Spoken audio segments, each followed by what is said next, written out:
In this video, you're going to witness this.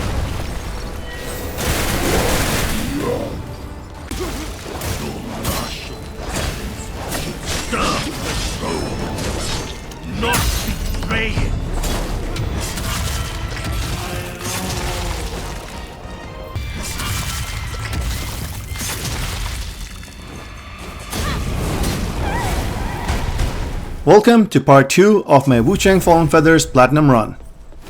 In this video, I'll be covering the entirety of the second region called Cloudspire and some parts of the third region, which is Mount Zhenwu. I will also share with you a location where you can farm red mercury very easily, very quickly, and level up super fast. It takes a while to reach that area, but it is worth it. And anyways, we have to get to that area somewhere later on in the game, so let's just do it right now and be done with it. If you head back to the cave where you were when the game started, you can pick yourself a red mercury chute. Entirely optional. While on our way to Mount Zhenwu, none of the side quests will get affected. So you don't have to worry about messing up any of your NPC side quests. However, in this video, I am not following all of the side quests. So if you want to do it, that's entirely up to you, but I will not be doing some of the side quests. I will only be doing the essential ones which are needed to platinum the game.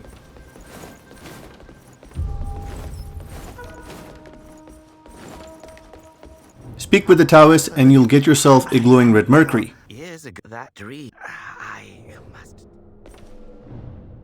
This is where I decided to change my equipment after I had defeated Commander Honglan in the previous chapter. You don't have to basically follow this entire setup, you can do whatever you want, but this is just me. I like to play differently when I'm in the open world and then set up my build right before I go against the boss. And protect us from danger.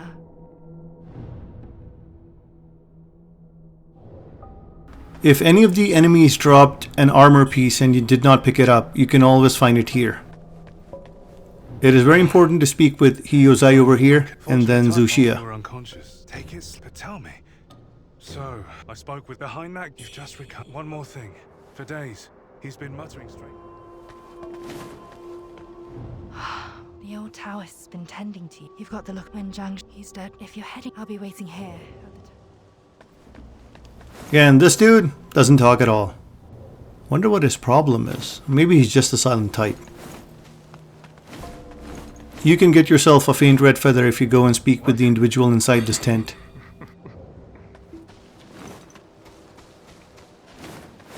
Because we have to activate all the shrines, I'm going to have to fast travel from this location all the way to Palace Hill. And then where we defeated Commander Honglan, you'll find yourself another shrine. So make sure to go and activate it.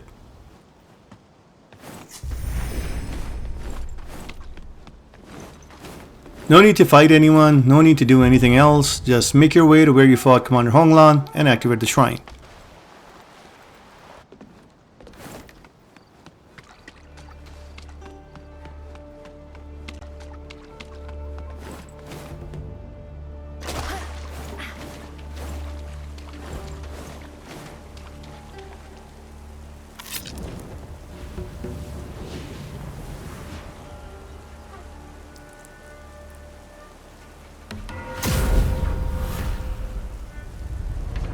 We are now going to fast travel to the Revenant Temple and make our way to Cloudspire from over there.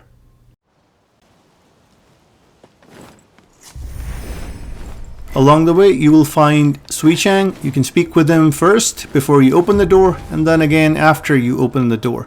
It is very important to talk to him because he's going to drop a weapon for us in, I guess it'll be chapter 4. So make sure you do not miss his quest line at all.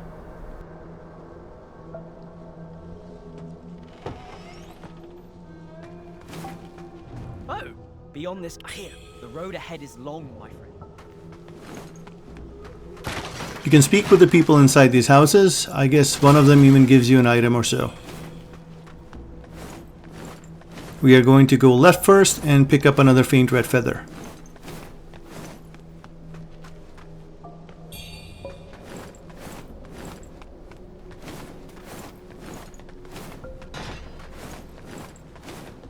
If you want to explore this area, you can do so. There are just a couple of other items over here that you can pick up.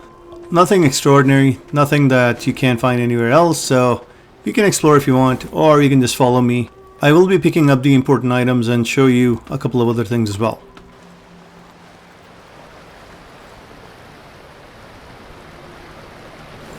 There's a bandit here who's going to ambush you, so be on the lookout. Then pick up this item and do the Tai Chi emote close to the blue flame. Doing so will reward you with a red mercury essence, and this gives you an extra level in the skill tree.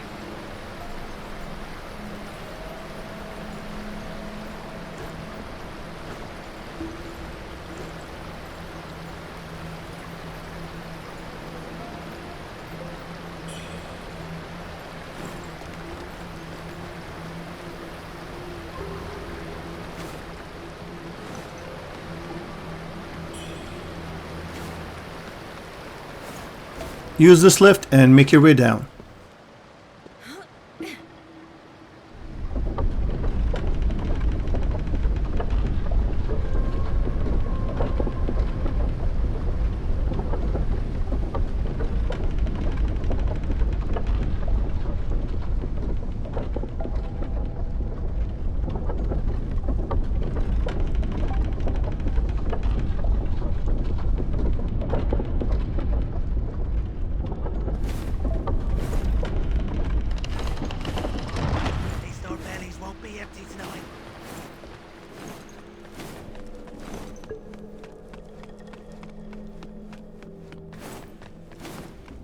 Pick up this item if you want to, and then prepare yourself for an elite enemy.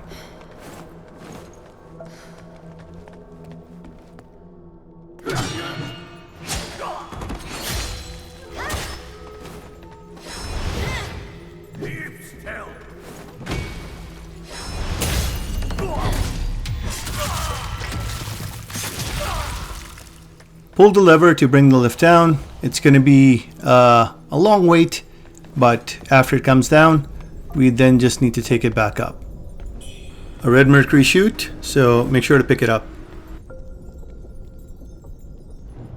While I was waiting for the lift, I thought I'd just use up my red mercury items and increase my raw red mercury so that if I need to level up further, I can do so at the next shrine.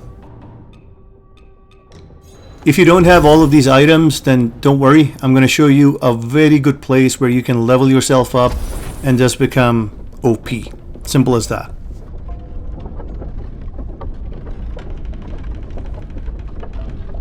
If I'm not mistaken, I think it takes about 45 to 50 seconds just for this lift to come all the way down, and about the same time to go up.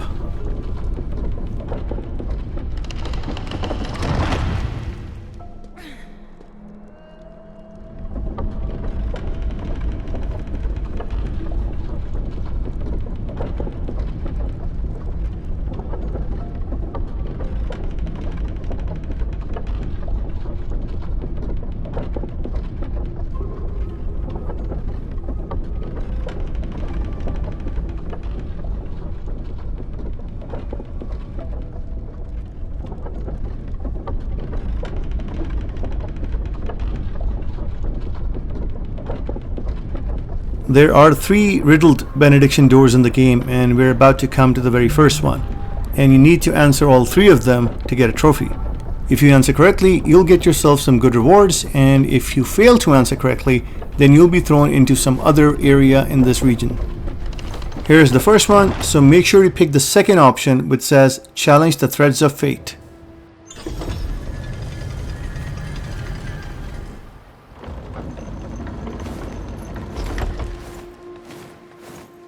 Inside is a Kong mine and the bridal armor set.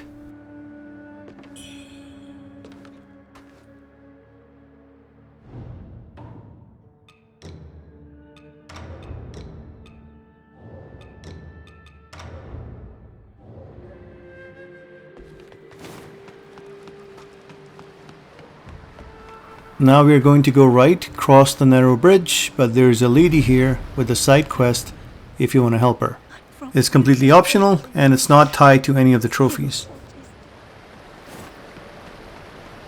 Activate the shrine and then speak with the lady on the right. Again, it's an optional quest. You can choose to do it or not.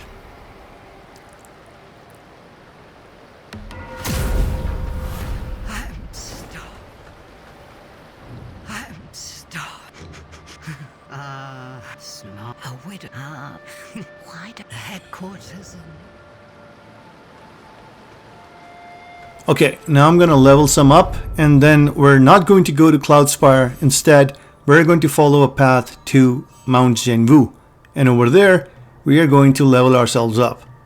It's a tougher area than Cloudspire, so you will encounter some tough enemies, but then again, you don't have to fight them.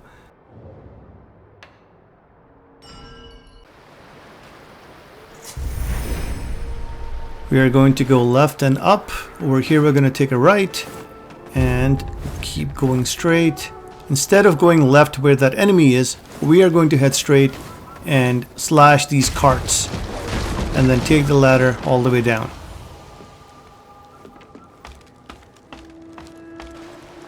You don't have to fight any enemy, so just follow what I do, and along the way I'm also going to show you the locations of the white-robed elder.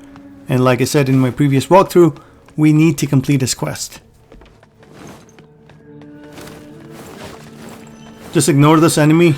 He's going to summon other enemies, and there are some skeletons that will rise from the ground as well. So make sure you run past him and don't engage with anyone. Left goes to Mount Zhenwu, but we're going to go straight and talk to the white-robed elder.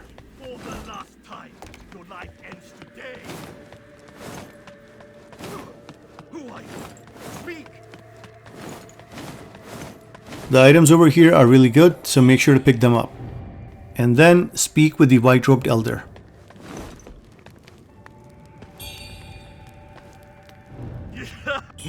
For this here, a refugee camp lies. Now we're gonna go back the way we came, and we're gonna take a right and continue on to Mount Zhenwu.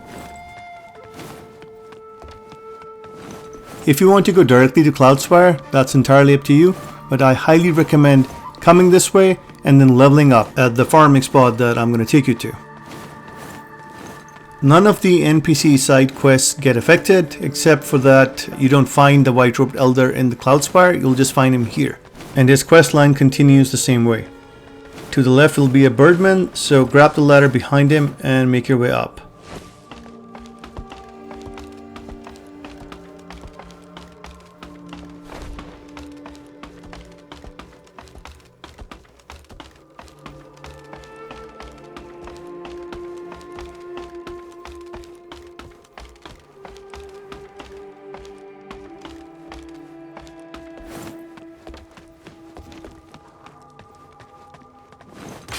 Defeat this enemy and then take the ladder up.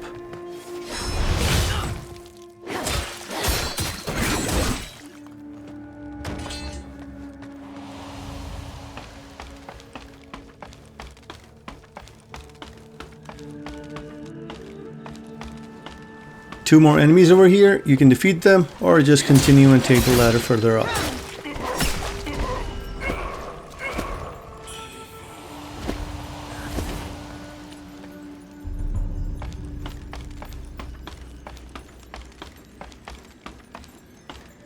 Take a left first and grab the crystallized red mercury.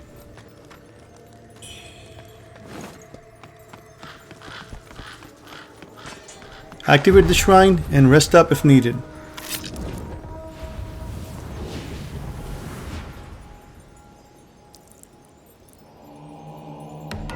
We're now going to go left and make our way to a place where we can get a very important spell called the Lotus Soul Flame. We're going to go right here, go up the stairs, and then there's going to be an enemy that we need to defeat. Or you can just go grab the spell and make your way down. But that enemy keeps summoning other enemies, so it's always best to defeat him.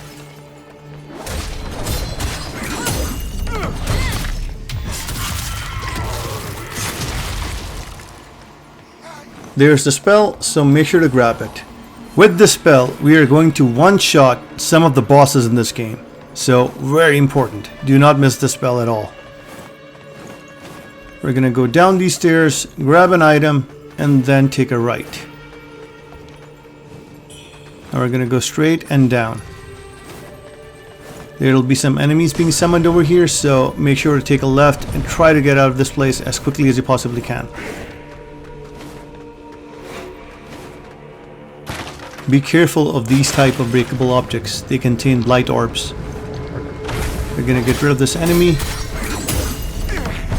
and then grab the item behind him, which is a brilliant red feather. Now we're gonna do a plunging attack over here and grab this key item. This is the bloodied steamed bunny bun and is needed by the child in the jar.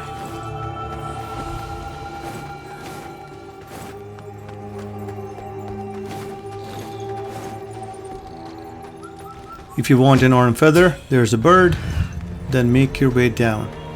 Over here there's an enemy who's going to spawn more enemies, so make sure to make a run straight, and then we're going to take a left and we will find ourselves at a big chest containing a lost remains.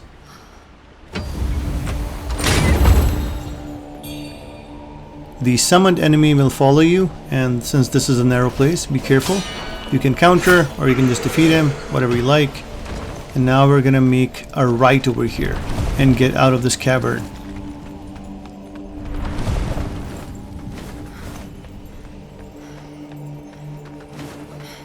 Straight up ahead is a banner bearer guarding a benediction stone inside a small chest. Take him out and then grab the benediction stone.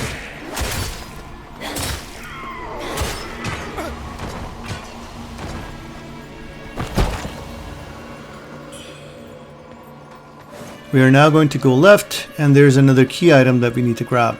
By checking this glowing object, we will get ourselves a medicine case.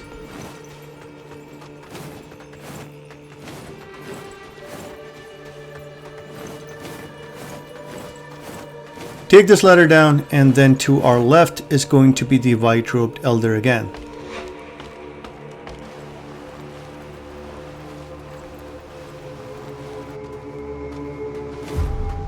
Speak with him and choose agree to help. I came through the path my long you possess. Should I fall prey to be... There is a ladder to your right. Do not take it down. Instead, head back and take the bridge to your left. Cross it and you will find the child in the jar to your left. Give him the bloodied steamed bunny bun. Do a 180, go straight, and you'll find the refugee camp shrine.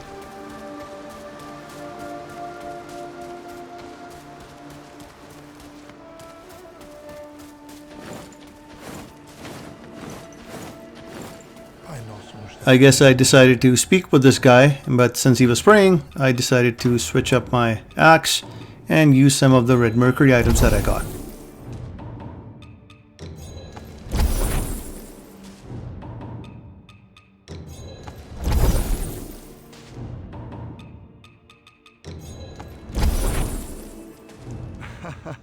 Greeting. Trust in the name made my journey. Talk to him and hand over the medicine case. Oh, please, Allah. Activate the shrine, level up, and then rest. We are almost the Zhenwu antechamber shrine where the farming spot is located.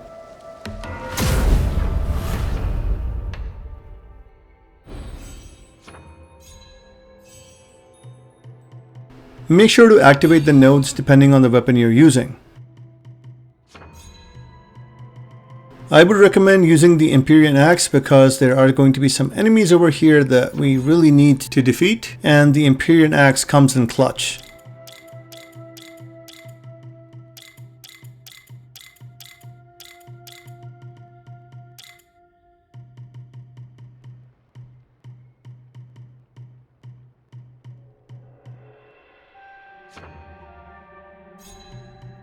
It is essential to have the leech tempering on, so make sure to equip the leech needle from your tempering menu.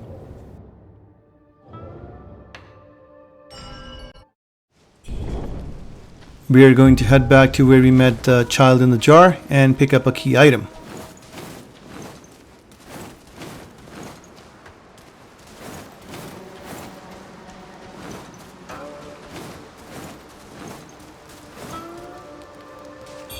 From here, we're gonna make our way to the Zhenwu temple. Along the way, we're gonna be fighting an elite enemy and an inner demon. If you don't want to fight them, you can skip. Just note that this is where they're located and you can come back here at a later time.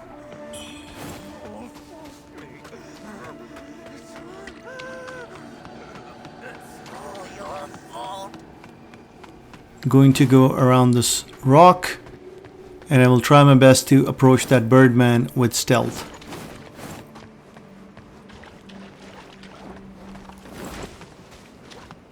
Charged heavy attack, switch to the axe, backstab.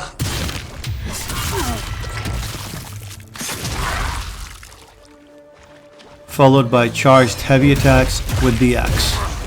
Then 3 light attacks and repeat.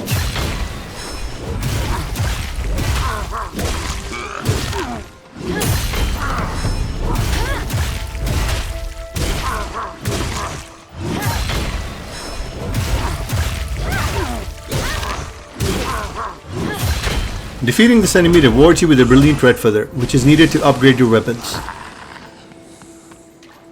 Now we're gonna go and fight our third inner demon. Temper up your axe, and we're gonna do the same combo as we did with the birdman. If you're not ready to take on these enemies yet, you can always come back later.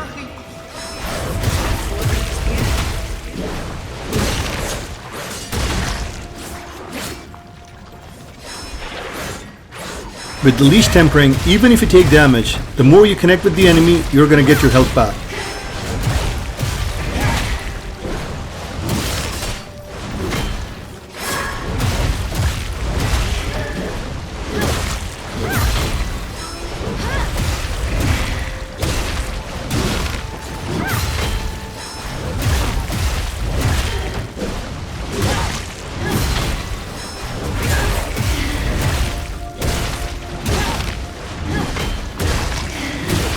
Defeating this third inner demon is going to reward us with the Plumestone Needle Temper. There's also a small chest here that contains a Benediction Stone. And now we're gonna make our way to the Zhenwu Temple.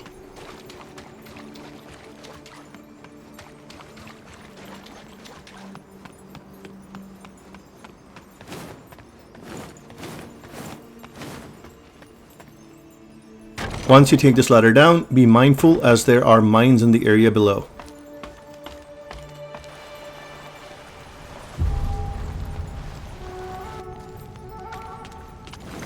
To avoid the mines and the enemy fire, stick to the left side. We are going to go into this tent to our right to pick up another jade pendant.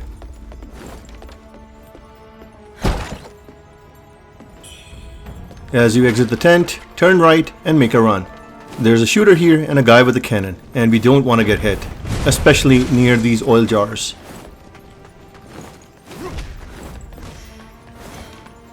As you make a right, be prepared for some more cannon fire. Stick to the left side and take care of the 2 enemies. These enemies hit hard, so if you want, you can temper your axe, or any other weapon that you're using.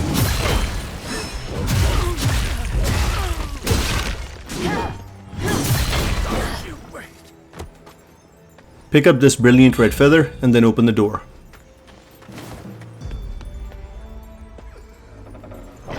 Right up these stairs is a shrine, so get ready to make a mad dash. Do not engage with any enemies, just make a run for the shrine.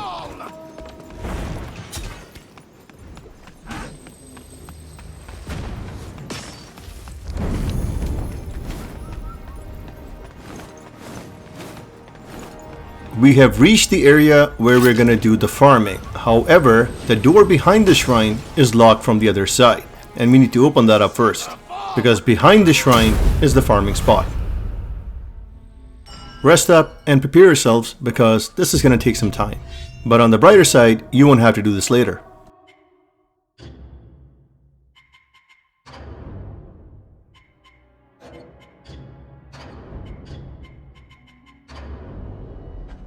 We are going to go down these stairs and take care of the enemy on the left side.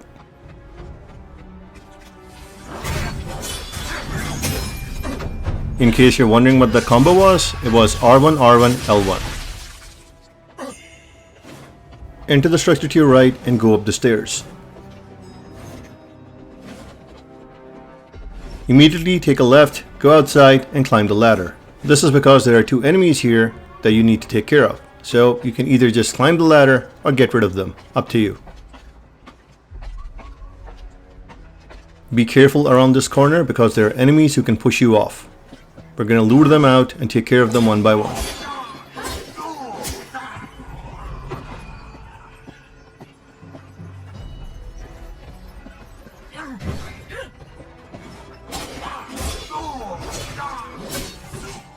Continue onwards and take care of the flag bearer or banner bearer, whatever you want to call him.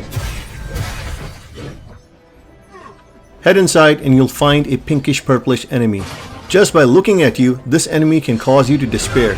And when your despair icon fills up, it results in you dying. Immediate death. I highly recommend to equip armor that has high resistance against despair. Go down the stairs all the way to the back and release a ladder.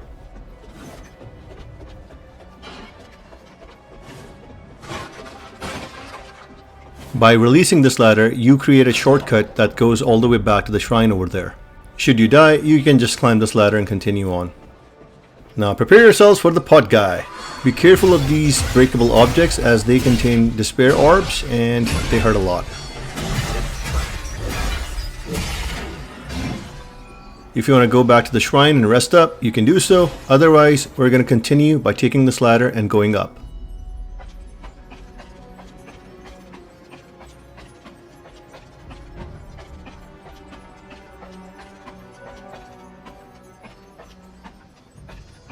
We're going to go right and then prepare yourselves as there's going to be a bamboozling. If you want to kill it right now, you can do so. If not, no worries, we'll come back here later.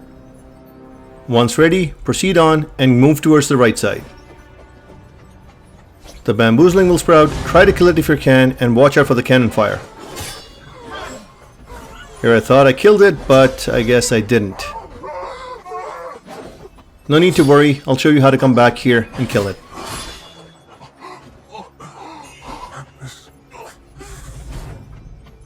Turn right, get on this wooden platform, and take care of that big guy.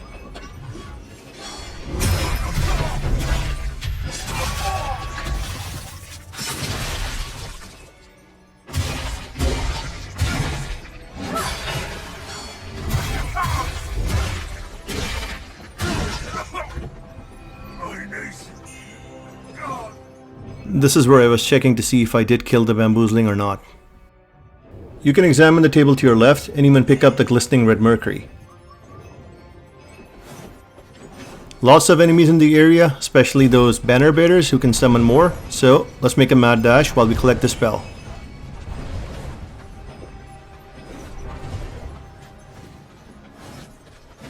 Enter the structure to your left and pick up the flawless red mercury. There's a ladder over here that we need to climb, but there's an enemy over here as well. If you try to climb the ladder, he can hit you and then bring you down, sometimes even killing you. So the best thing to do is to get rid of him first.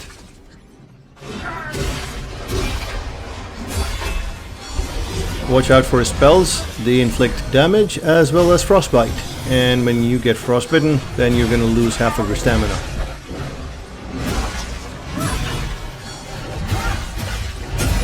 The enemies in this area can be hard, and that's why I recommend using the axe.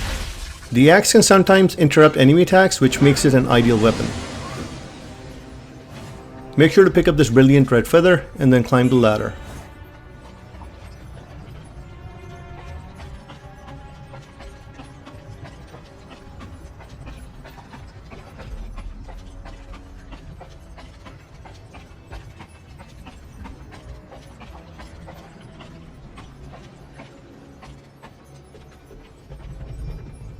Make your way to the back and then drop down onto the bridge below.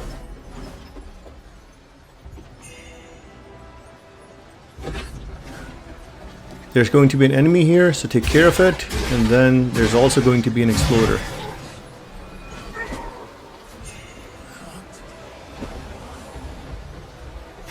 We're now going to go to where the exploder came from. Stop here if you don't want to get affected by blight. Look out for the spikes on the floor and make your way across. If you stick to the right side, you can probably just pass by. Carefully make your way across these spikes and then collect Wuchang's item at the end. Do not dash, just walk across whenever you see the spikes going down. Now we're gonna make our way back where we encountered the exploder enemy.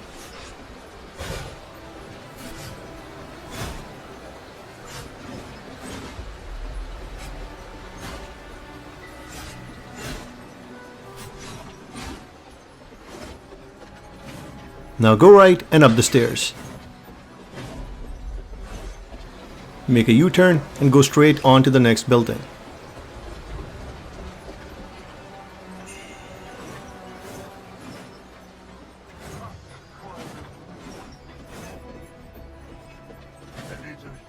Temper up if you need to, get rid of this enemy, and then grab the Forgotten Remembrance from the chest.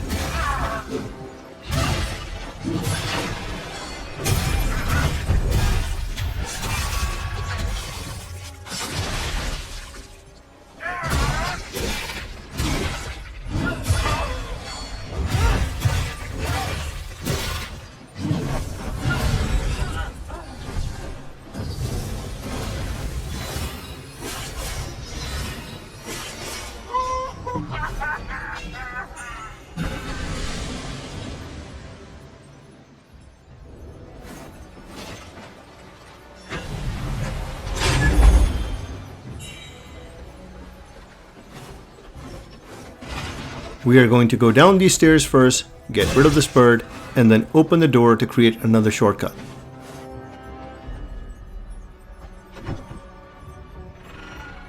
This is the area we came from, where we found the bamboozling. Now climb the stairs all the way up.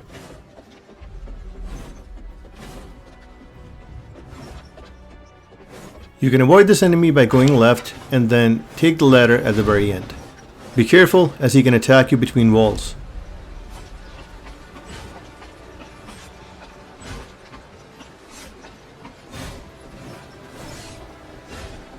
There's going to be another despair-inflicting enemy up ahead, so get ready to take it down.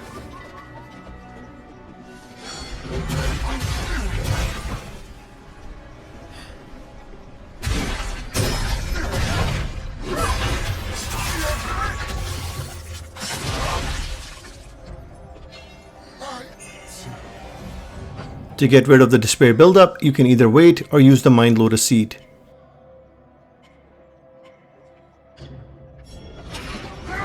Continue on, get rid of the bird, and then activate the mechanism.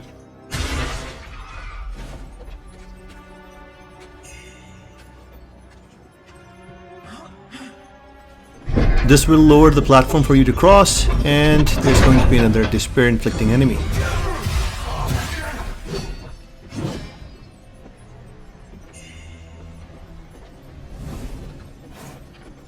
Take a right and go down the stairs. We are almost back at the shrine. Release this ladder and then go down.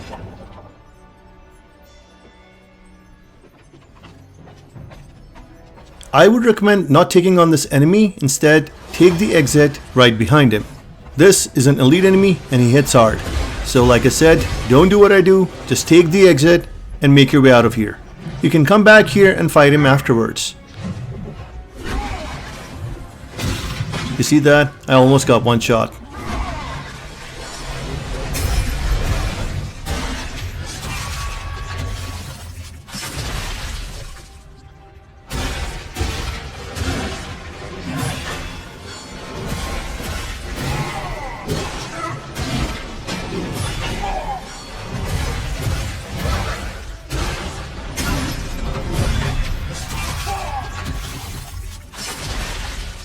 Defeating him rewards you with a radiant red feather. Pick up this item and then worship at the altar where the blue flame is.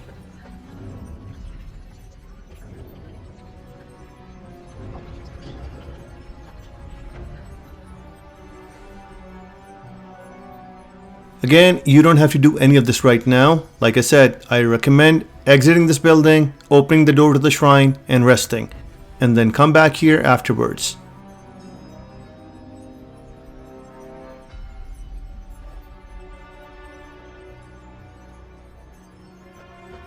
As you exit, be prepared for an ambush by a birdman, so dodge.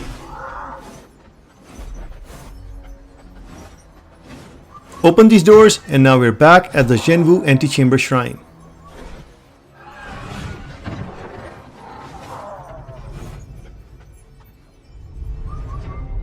Rest up here, but before we farm, we are going to go and get that bamboozling. Go left and open up this gate.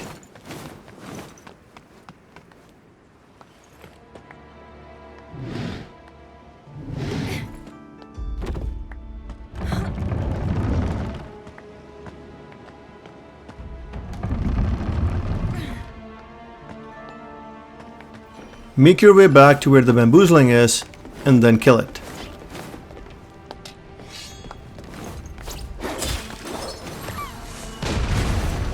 Now head back towards the shrine.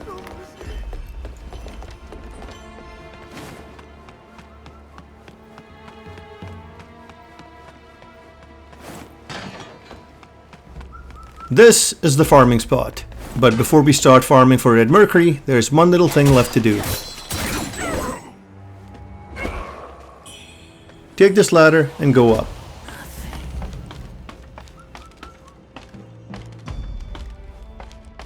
Another ladder to climb.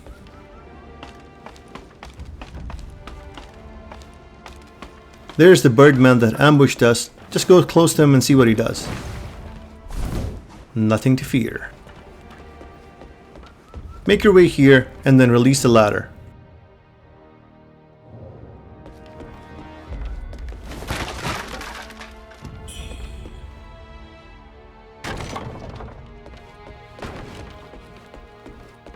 Now we are going to fall onto the statue below us and pick up the demon pendant.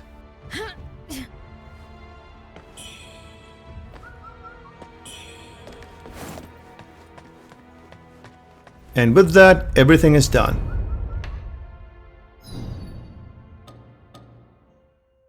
As you can see, the NPCs are still in Cloudspire and nothing has been affected. And as we continue, I will show you their side quests as well. For now, I think I just decided to level up, activate some important nodes, and then went on to farm that red mercury.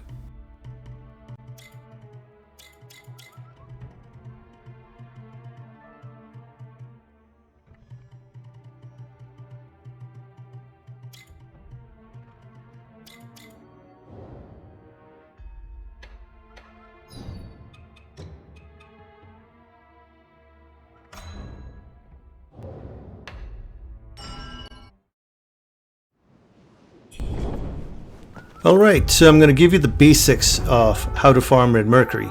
If you increase your madness to over 90%, you will get 20% extra red mercury.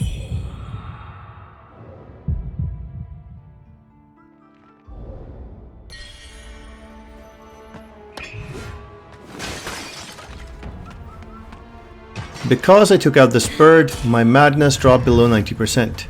If you are not over 90% madness, you can get over 13,600 red mercury from the enemies in this area. The enemies right in front of us are fighting each other, so even if you don't go and interact with them, you will still gain red mercury just by standing here whenever one of them defeats the other.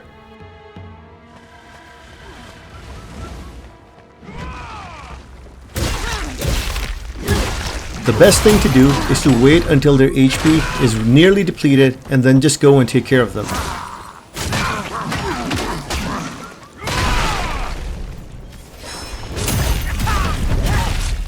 I should have waited until one of them killed the other and then afterwards should have gone in and dealt with the other one.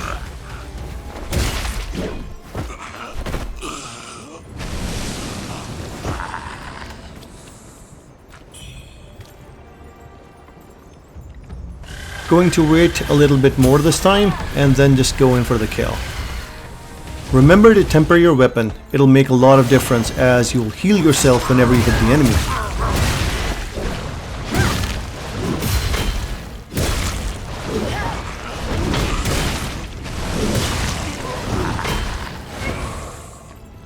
Up these stairs is another enemy who is sitting and facing away from you. Do a charged heavy attack, backstab, and finish him off.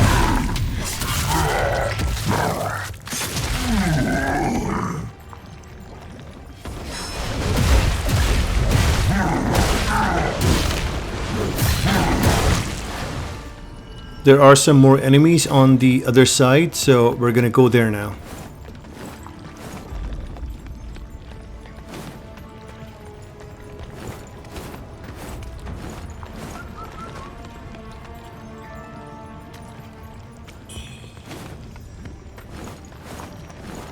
We're gonna get rid of this guy and then the palace maid.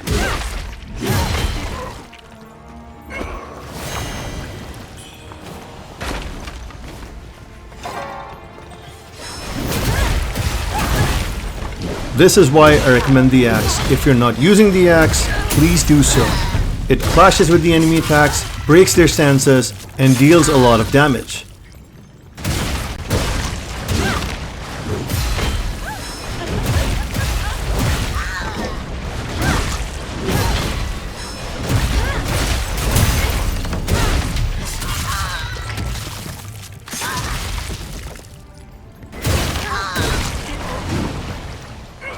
There are some more enemies in the other side of this area, but I just recommend killing off the enemies that I showed you, going back, resting, and then repeating the same process.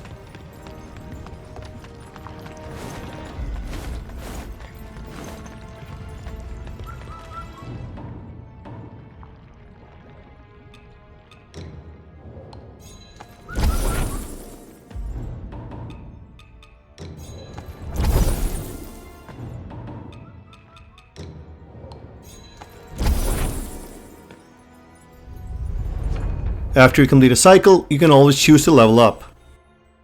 Try to increase your vitality and strength.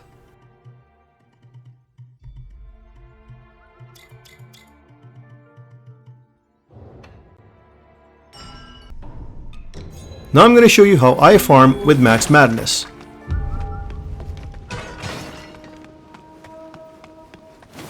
I always go right first and take out the enemies on this side. I try to build up some Skyborn might. Once I'm done with this guy, I head over to the Palace Maid.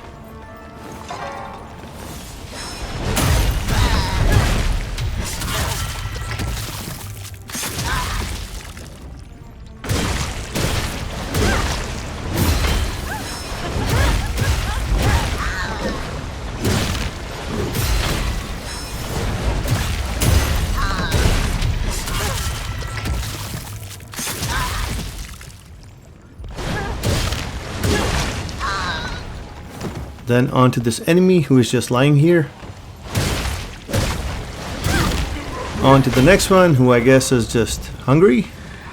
And by the time I'm done with him, those birdmen and soldiers have already exhausted one another.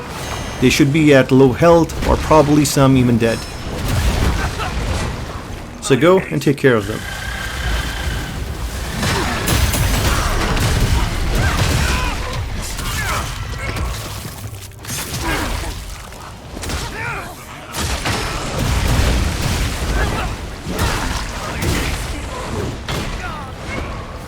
Enemies in this area also drop very good red mercury items, so make sure to pick them up. And now for the last one, the big white giant.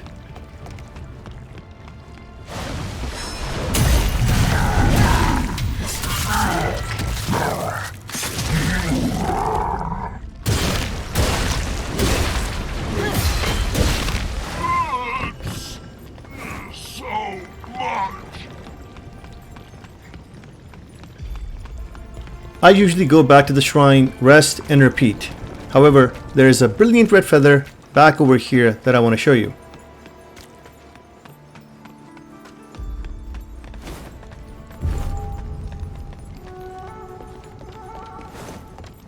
Like I said before, I usually don't deal with this enemy, but I'm here just to pick up the red feather.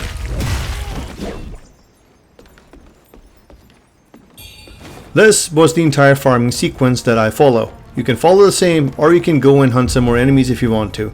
Then rest up at the shrine, rinse and repeat. I recommend doing this for about an hour or so until you reach level 60. For me, I think it took me about an hour and 15 minutes, and I jumped from level 38 to level 61 while just farming at the spot. So yeah, this is an insane farming spot, and I highly recommend you to farm over here as quickly as you possibly can right after you complete chapter 1.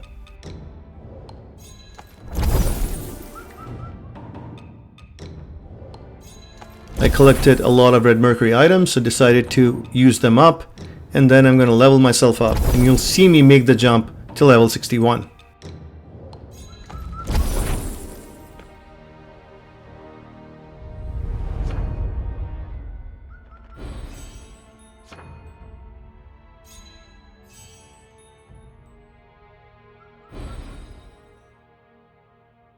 Depending on whichever weapons you're using, you can activate whichever nodes you want.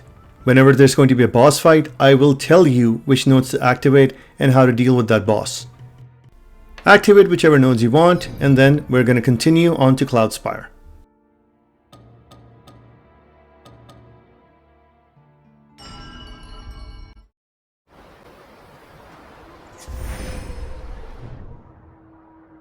Over here I decided to use the axe and the spear, and I'm also going to show you my skill tree.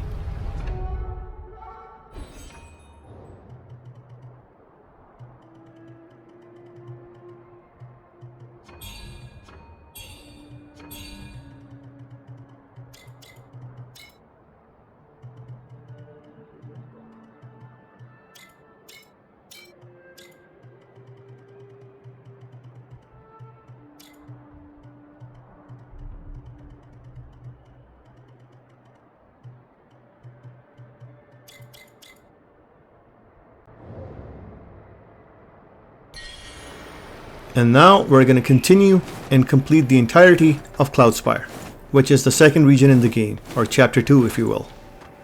Unlike before where we went straight, we're going to go where the explorer enemy is.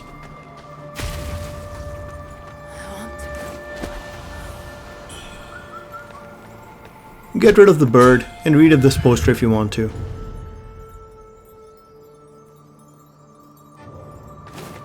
Climb the stairs and head into this house because there's a pot guy inside.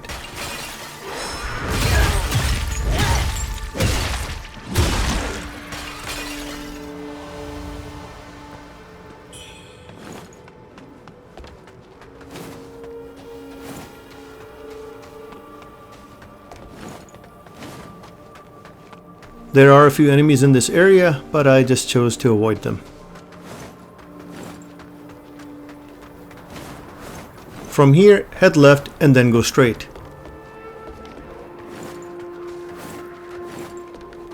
Get rid of this enemy and it will drop the coral bracelet, which is needed by the woman that we met earlier on at the bridge.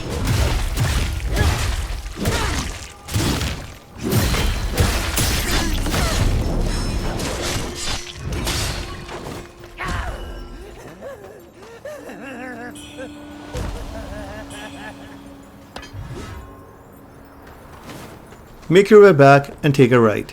If you want to, you can speak with the individual inside this house, and he's going to tell you something about Wuchang. Go down and examine this blue flame. This is going to give us a key item which we need to give to a very important NPC.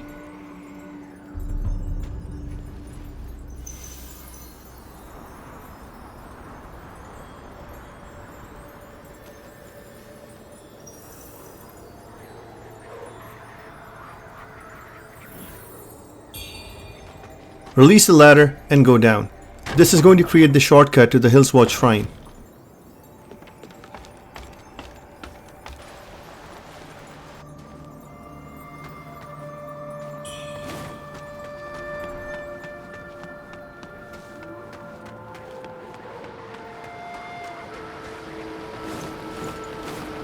Hand over the coral bracelet to the female servant.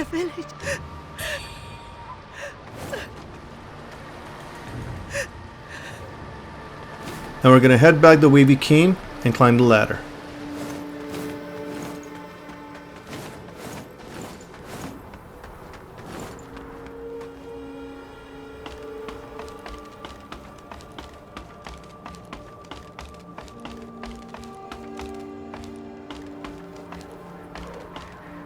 From here, go up and then take a right.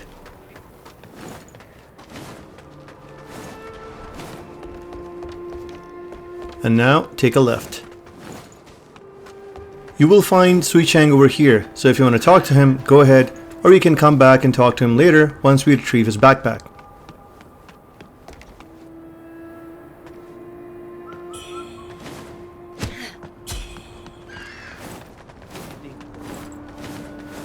There are two more NPCs to the right. You can speak with them right now, or do as I do and talk to them on our way back. This is just me trying to build up some Skyborn might. And this is me failing to build up Skyborn might. Life Pick up this key item, which is the tattered backpack for Wuchang, and get rid of this enemy.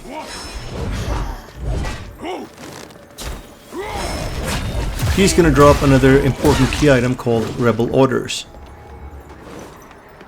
We're gonna head back, speak with the two NPCs, and then on to Wuchang.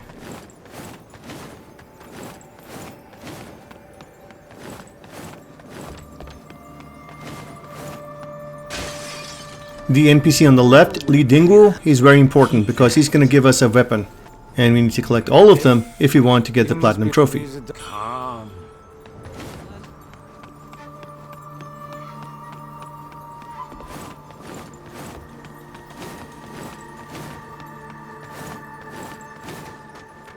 Hand over the tattered backpack to Wuchang and then choose to remain silent. If you choose to expose him, then you'll have to fight him later on. Mine may not be worth much. After you turns out, it seems just you wait. Now we're gonna go all the way back to where we defeated the enemy who dropped the rebel orders.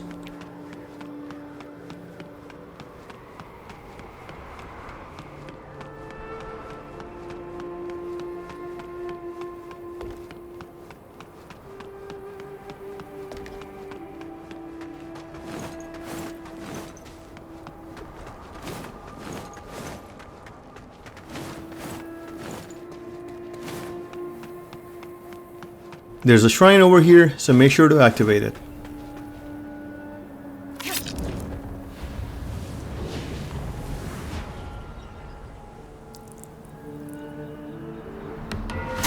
Because of the cold in this region, you can get frostbite. So drink up some soup, that's going to prevent you from catching frostbite. I think I did mention this earlier, but what frostbite does is that once the icon is full, it's going to cut your stamina by half.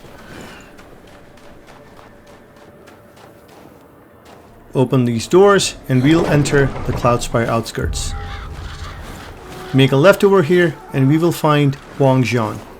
Apologies if I butchered that name, but that's how I'm going to pronounce it. Talk to her and agree to help. You've come. Completing her side quest rewards you with her armor set. It's an optional quest, but I'm going to do it. Stay safe. We're going to head up here and then take a left.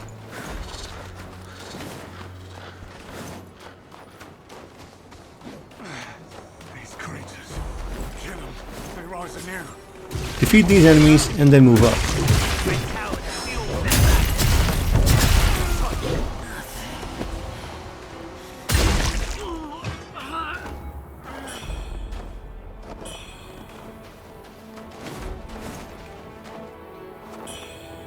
From here, go right. There are going to be mines in the snow, so be careful. Inside this tent is a chest containing lost remains, guarded by a big white guy. Don't ask me, I don't remember why I didn't dodge.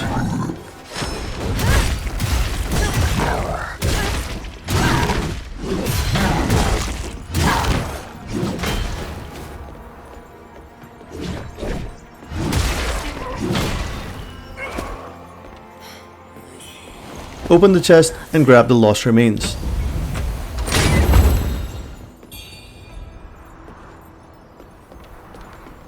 Look at this guy. Even in death, he still wants to dance. Exit the tent and head left. Dispose of the enemies and then climb the ladder.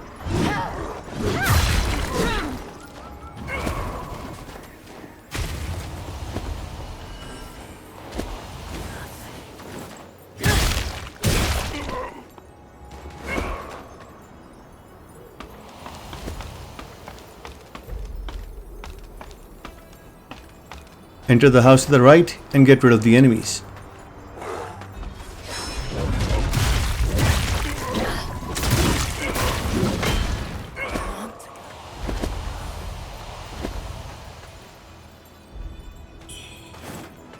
Exit the house from the other end and you'll find yourself a small chest which contains a benediction stone.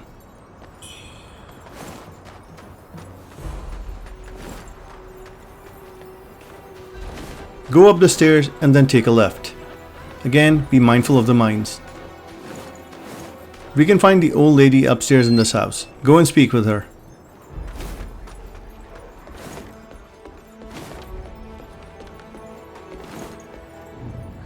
Cloud. Agree to help, pick up the item, and then exit this house. Covers. That's my end of the deal.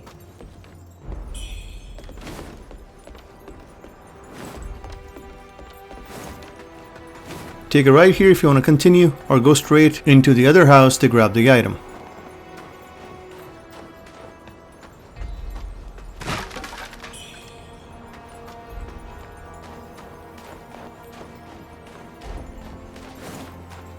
There are exploder enemies in this area and they continuously respawn. Best thing to do is to go and activate the shrine, which is right in this area. Don't waste your time fighting these enemies, just go to the shrine. Or don't waste your time even coming here. Please, the dead runner is useless. Hurry now. See what I mean? Sometimes it's better to listen to what I say rather than what you see me do. Activate the shrine and rest up. For me, I knew I was gonna get hit by those exploders.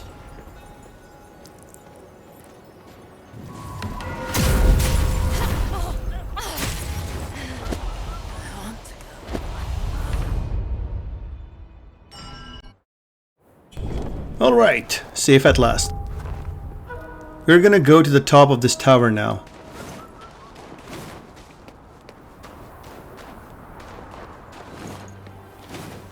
Enter this house and climb up the ladder. As you can see, the frostbite icon is building up. I need to take some soup.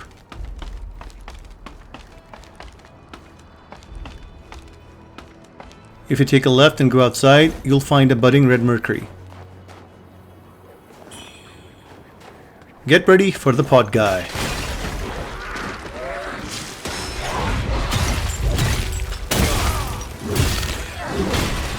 Another enemy and a dog should also approach, so make sure to take them out.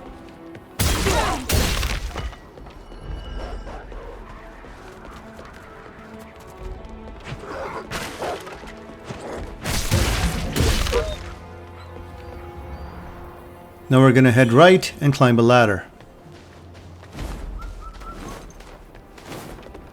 Iframes, baby!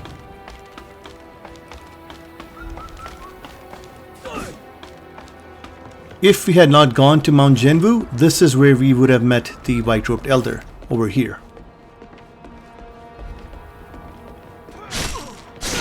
On the table there is a glowing red mercury.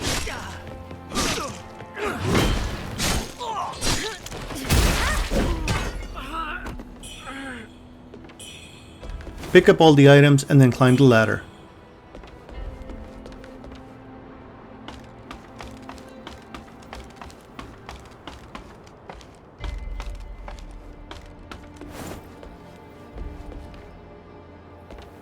Towards the back is another ladder that we need to climb.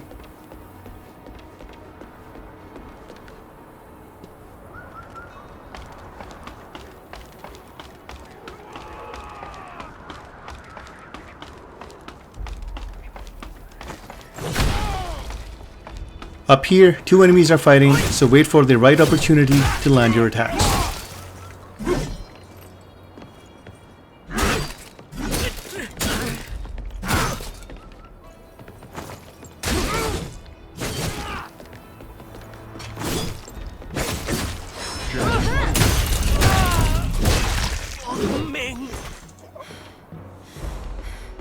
Inside this chest is the gunpowder spear. If you light up this beacon, it will set fire to the structure at the bottom, where the enemies were continuously respawning.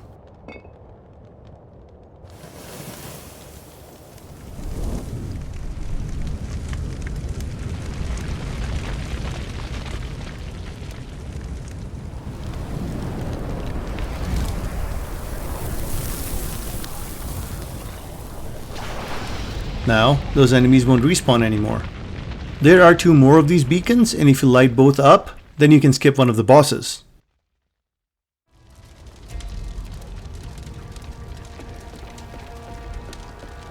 Release this ladder and make your way down.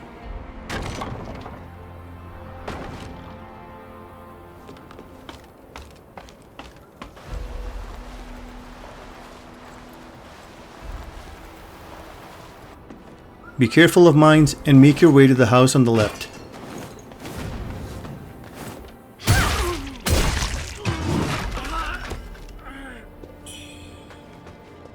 Guess I finally decided to drink some soup before I went up the ladder.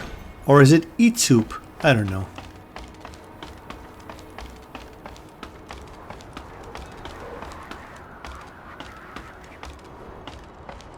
Another area where enemies continuously respawn, so we're just gonna make our way out of this place, go straight and to the left. We're going to get rid of this enemy and then climb the ladder.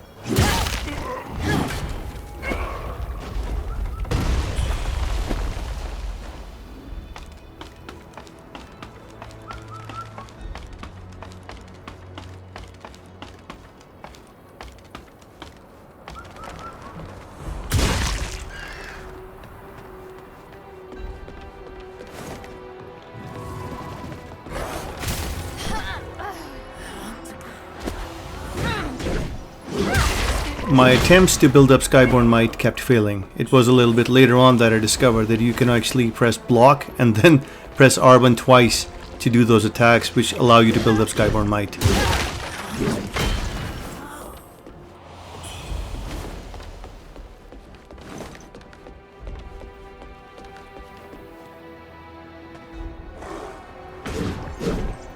Failed yet again.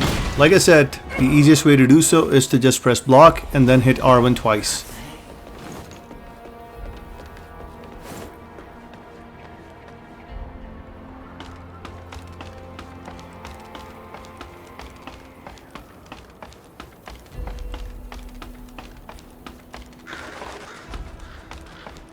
This is an elite enemy, and defeating this enemy will reward you with a brilliant red feather and a red mercury essence.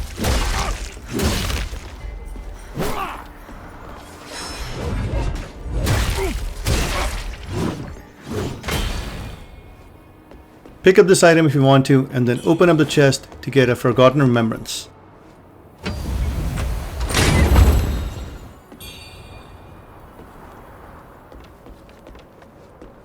There's a ladder at the back which you can release, and then you can get all the way down.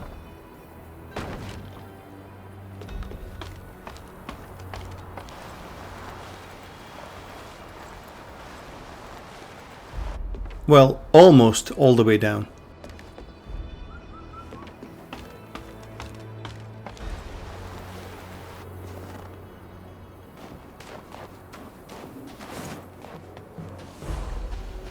And now we're gonna head up this way.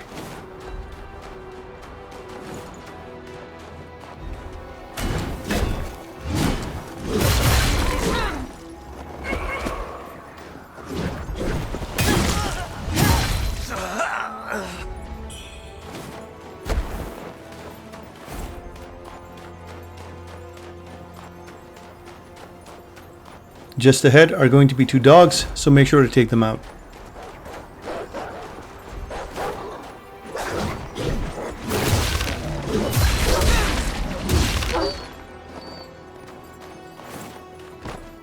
Time to fight another inner demon. This is going to be our fourth one. Temper up your weapon and get ready to take it down. But here I thought, why not have some fun with the minefield?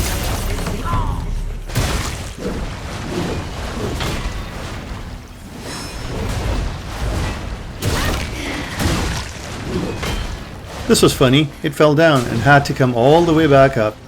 I like the dedication.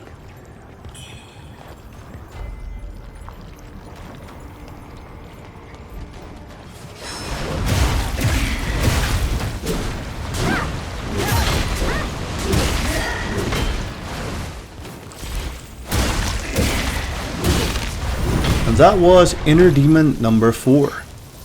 2 more and we'll get ourselves a trophy. Up here and to the left is an enemy who drops a spell, Dark Frost Flames. Gotta take it down if you need the spell.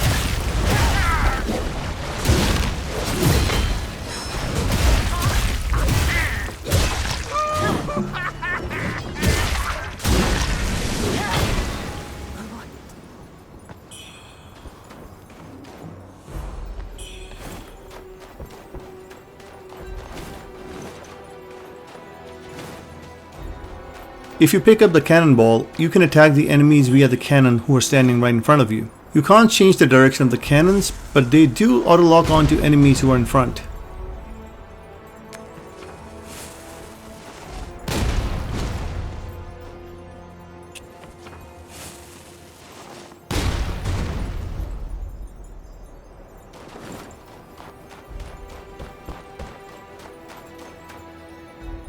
More enemies? Well, more cannon fire.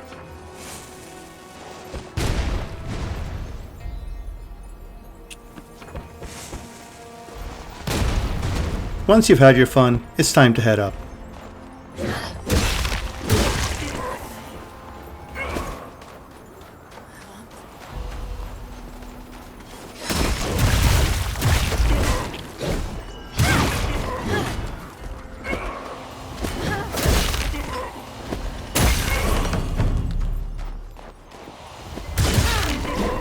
If we had come from this way, there would have been mines, these enemies, the cannons attacking us, and enemies just falling off the tree branches.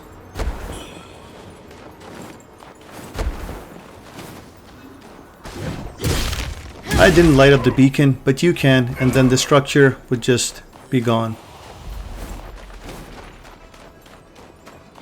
Head straight and take down these enemies.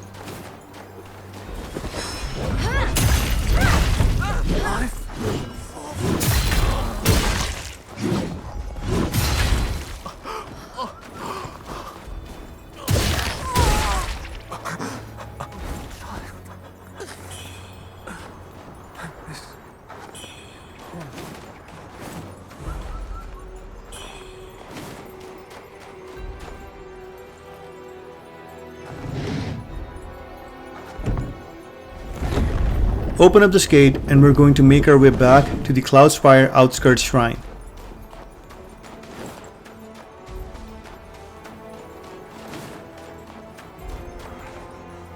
Glorious work.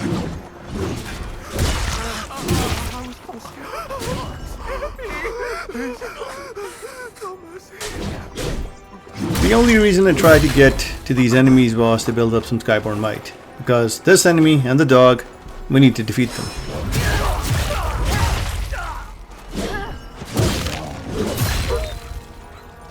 Head right and down and you'll find an elite enemy guarding a weapon on bandits.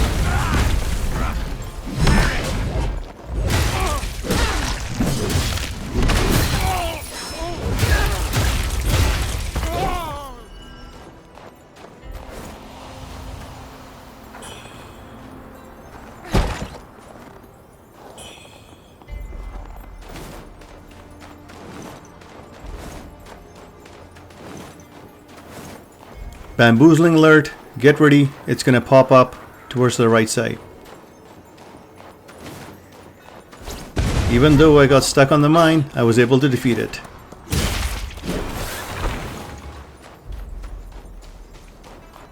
Head all the way down and open the gate, creating a shortcut to the Cloudspire outskirts shrine. Life forfeit.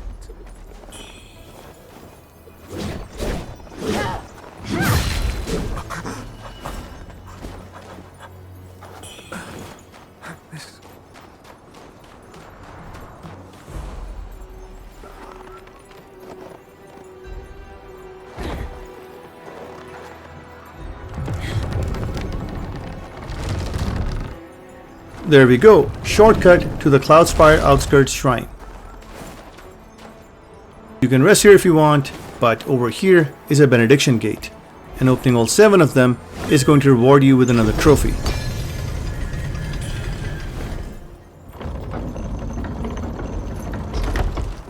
We're gonna make our way through this mine, and inside the mine you'll find some miners digging up some despair crystals, which means they will cause despair, and should the icon in the center of the screen fill up, you're dead.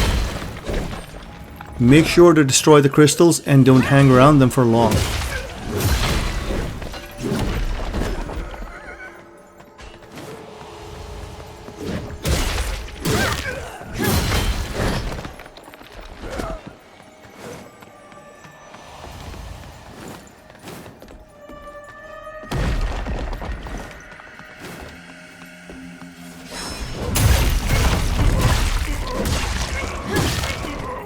The golden item is another jade pendant, so make sure to pick it up. If you want to get rid of the treant enemy up ahead, I suggest you equip the fire pots, and then just throw all of them at the treant.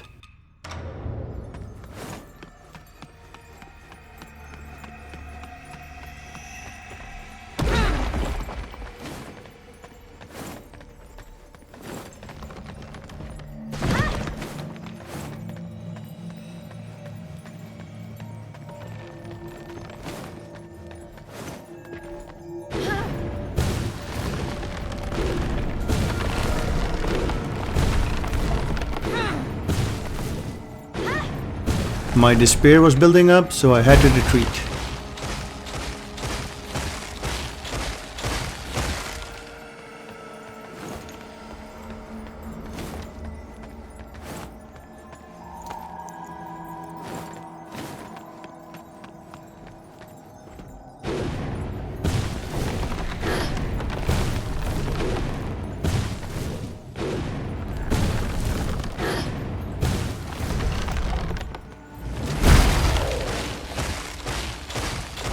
It's down to almost one hit, so I'm just gonna go in and make that hit.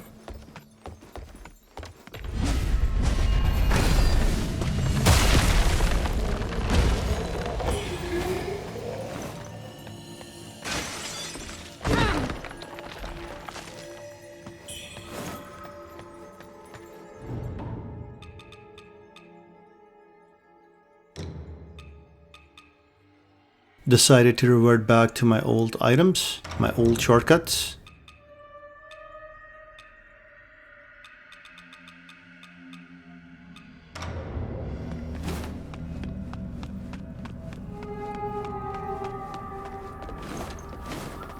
That's Wuchang, and opening that gate triggers a boss fight. Speak with Wuchang, and then we're gonna go find the key for the gate. Summon me with that whistle.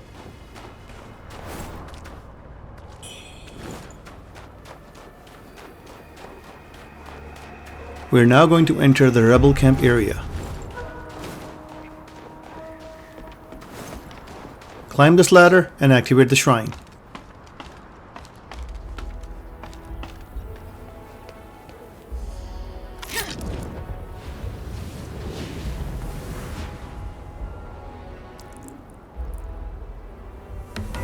The enemy behind us holds the rebel camp key, which we need to get if we are to open up that gate. He also drops the thunderstorm spell.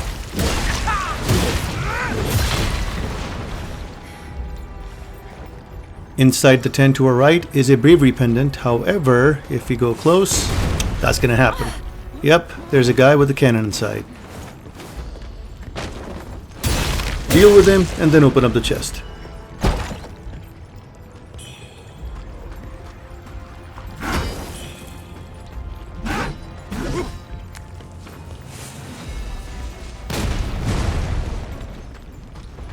I guess the cannon fire scared him away.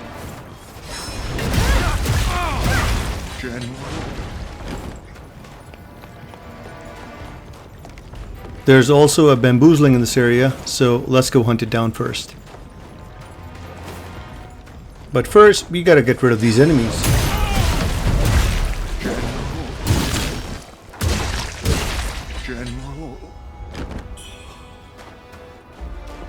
Now let's go get that bamboozling. Just be careful, there's a mine here as well.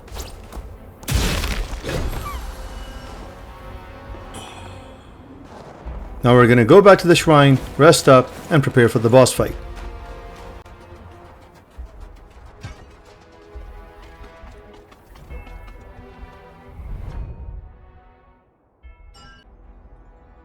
This is what my skill tree looks like. As you can see, nothing invested in any of the weapons except for the single-handed sword, and I've invested all of my skill points in magic.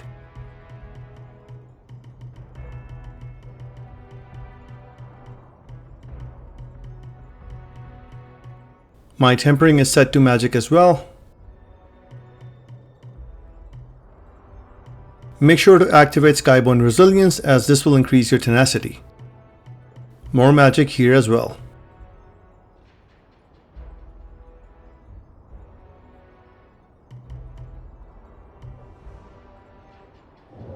This is how I've set up my tempering. I'm using the magic bone needle along with the magic and agility stone needles. I'm using the astral blade at level 6 with these benedictions.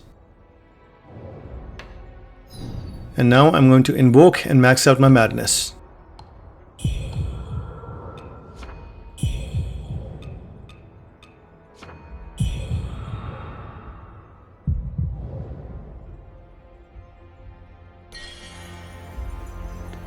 Here are the pendants that I'm using. Bird pendant to increase magic damage, bravery to increase damage at full health, and fiend felling pendant to increase damage against large enemies. You don't have to use this spell, I was trying to figure something out. The Lotus Soul Flame is the only spell you need. Here are my shortcuts. And over here are my stats. Using the Maddening Incense to max my madness, and now we're all set. The single-handed sword automatically grants you Skyborn Might. Getting some soup to stop the frostbite buildup.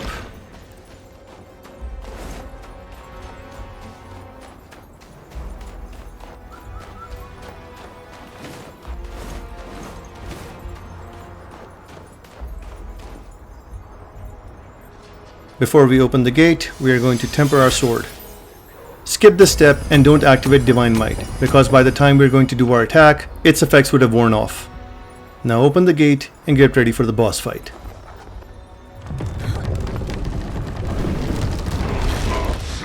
Going to consume a plumed branch to get 5 Skyborn Might, and then I'm just gonna wait here. If I move further, I'm gonna get hit. Cast the spell Lotus Soul Flame the moment you see him bring his right fist down, and then just walk to the right. And that's the General of the North in one shot. Didn't even need to summon Wuchang.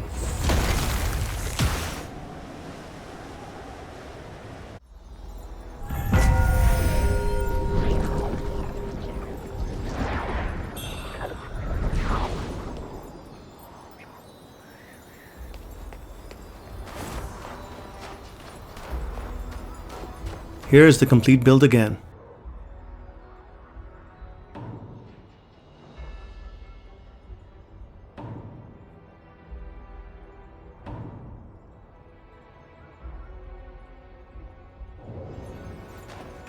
We're now going to go talk to Wuchang and then rest at the shrine. You've slept throwing portions of... You might be the strong... Yet, I demand that we spar when next we meet.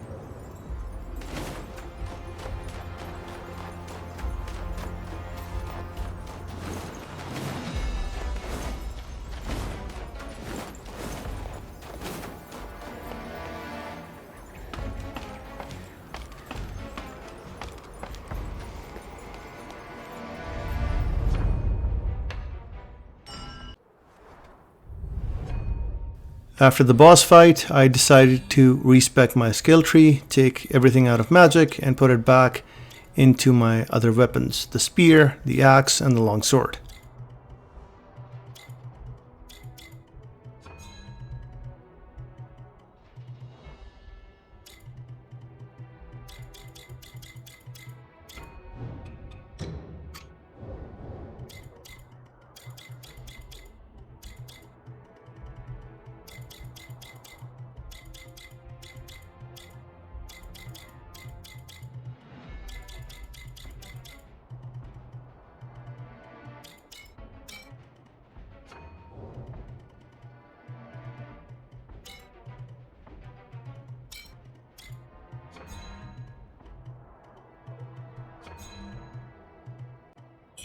Decided to go with the flame bone needle and strength and agility stone needles for my tempering.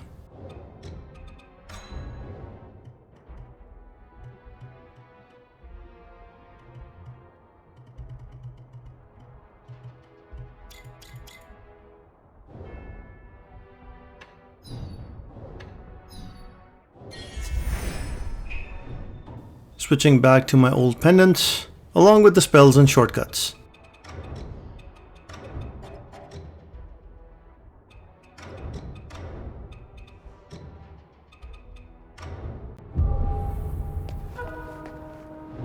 And now finally, the weapons.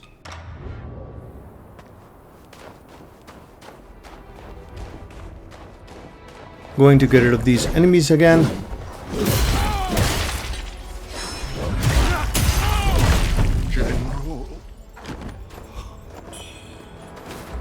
Consuming a spicy soup to protect against frostbite. Going to go up here, and there's going to be a treant enemy. Going to apply flame tempering to my axe, and then just wreck this thing.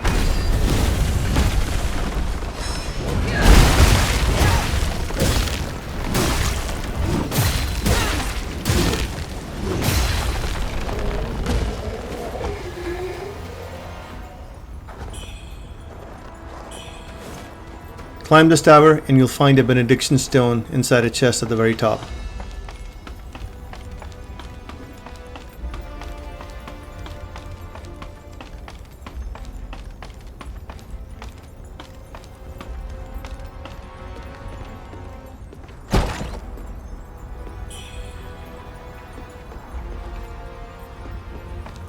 Now we're gonna make our way back to the Rebel Camp Shrine.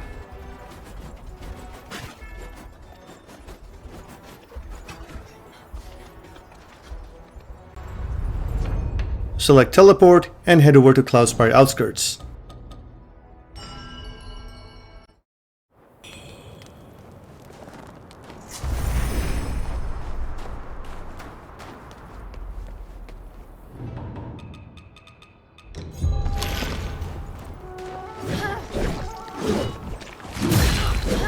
We are going to go and speak with the old lady again and tell her of the demise of the General of the North.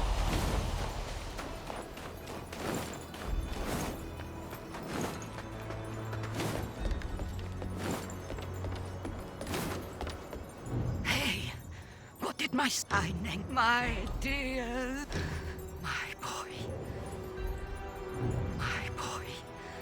I'm so...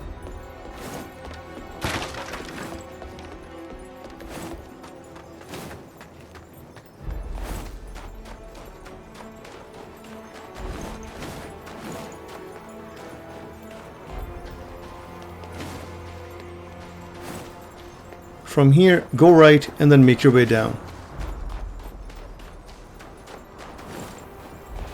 Take a left here and get rid of the enemy that rises from the snow.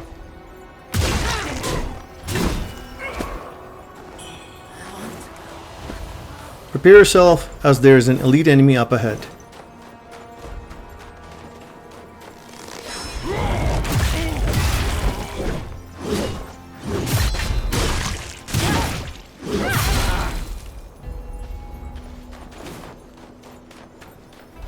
Head over to this collapsible platform, pick up the item, and you'll fall down. Activate the shrine and rest if needed.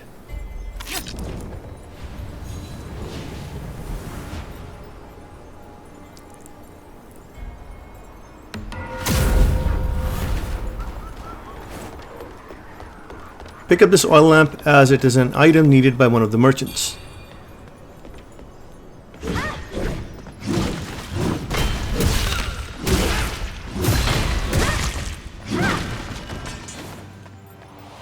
This is Mort Grotto. This area has a lot of items that you can collect, but I'm here only to collect one armor set. Make sure to get rid of the miners and the crystals that they're mining, which inflict despair on you.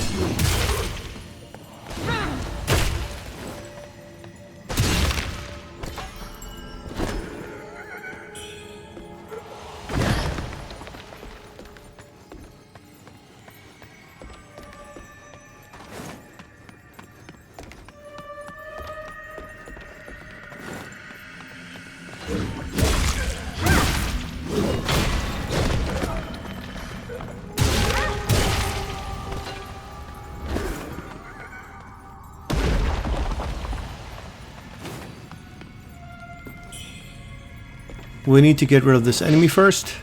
Be careful, because once you defeat it, it's gonna explode. This will trigger 2 more enemies to come our way, so we need to defeat them as well.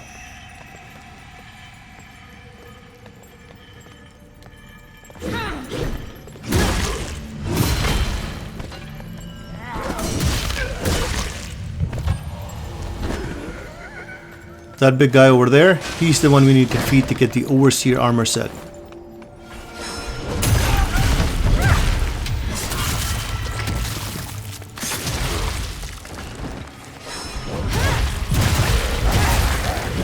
This armor set comes in clutch against slash and blunt attacks. I'm going to make my way back to the shrine.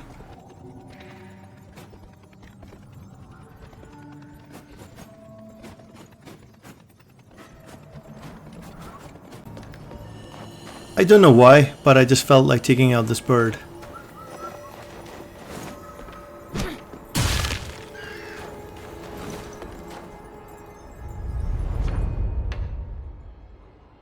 Wuchang has made his way to the refugee camp at Mount Zhenwu, which is as per his questline. Everything has been going perfectly fine. No quest lines have been altered.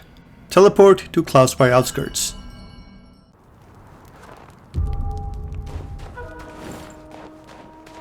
There's a third tower in the distance which we need to climb, and at the very top is another benediction stone.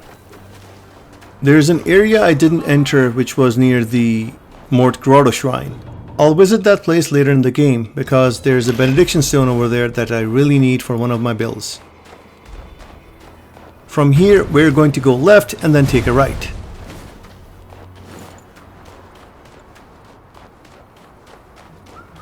A free aurum feather, if you will.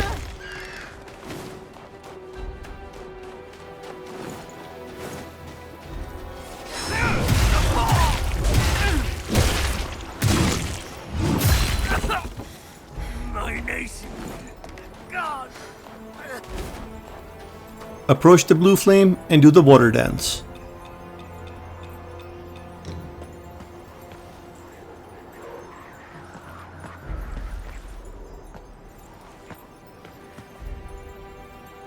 Doing so will reward you with the red mercury essence, which is basically a free level up. We are going to climb this ladder and make our way to the very top.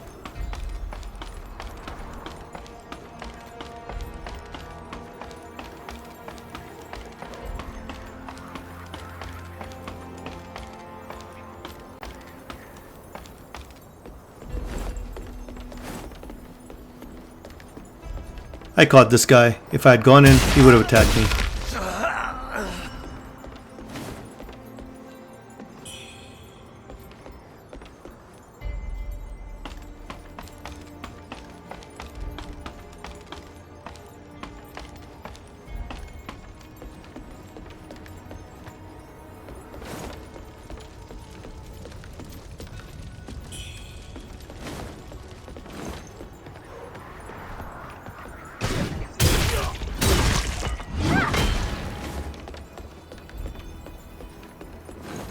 Climb this ladder and you'll be at the very top of this tower.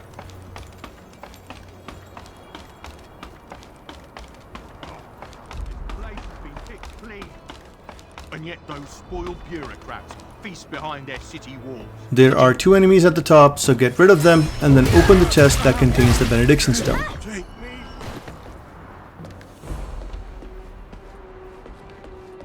Did I say 2? I meant 3. Say hello to another developer surprise who would probably knock you out of this tower and send you flying down. Be careful of this guy.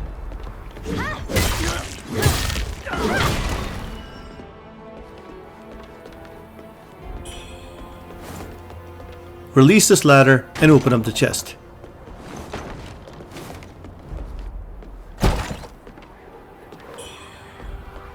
Now take that very same ladder all the way down.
Up ahead is another boss fight. If you enter that gate, you're going to trigger the boss fight.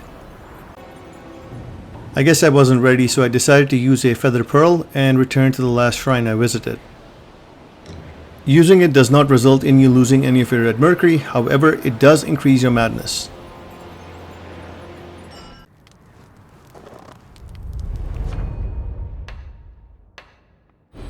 This is how I've set up my skill tree. I'll be using the axe and the spear for the next boss.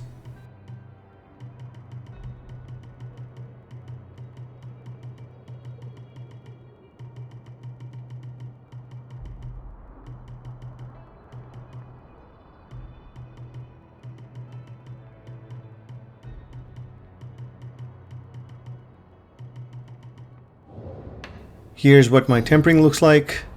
Flame needle along with strength, agility, and temper. I'll be using the Flamebringer along with these benediction stones.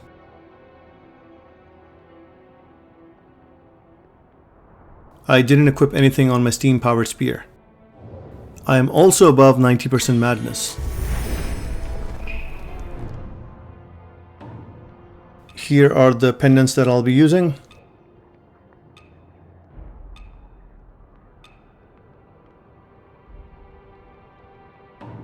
My stats.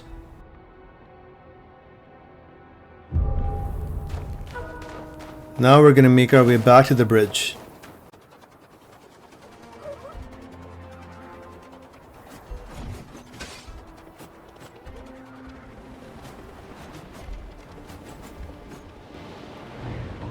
If you have doubts regarding your madness, just use a maddening instance to make sure that you're at max madness.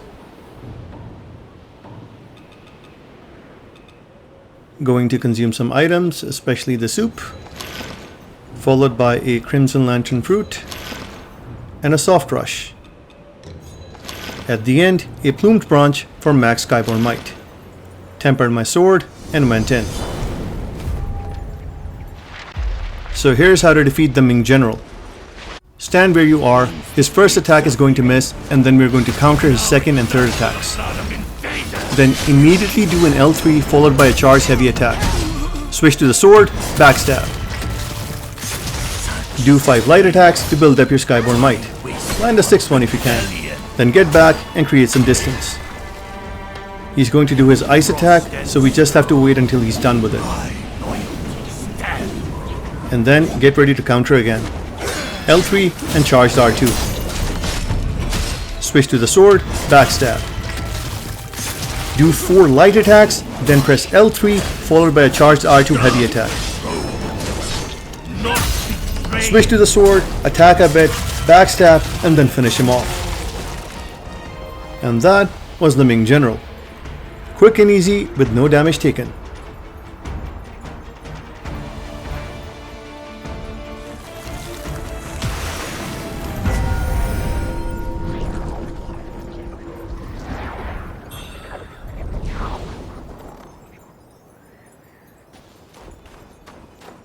Activate the shrine and rest up.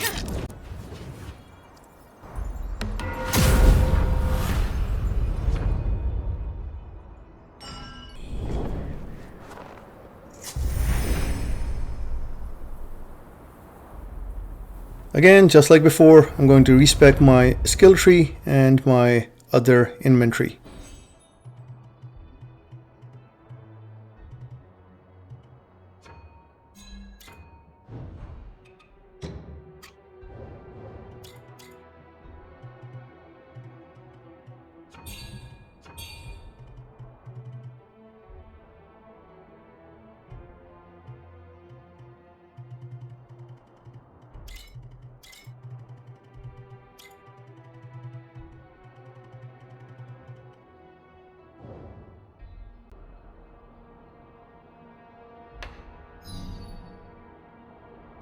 Decided to switch to the Lashing Whip and make some changes to the benediction stones.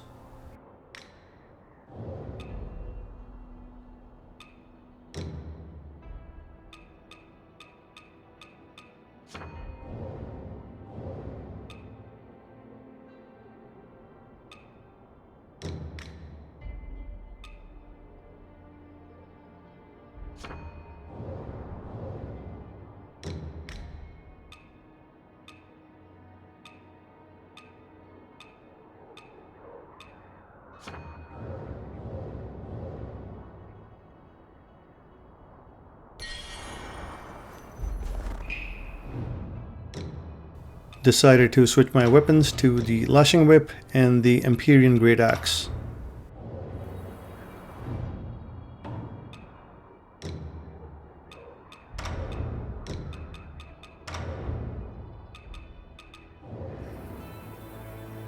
Run straight ahead, there's going to be some cannon fire.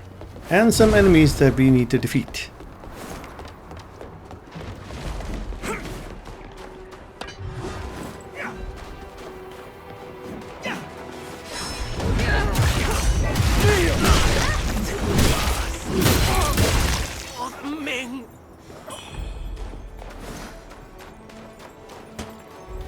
We are going to head to the house on the left.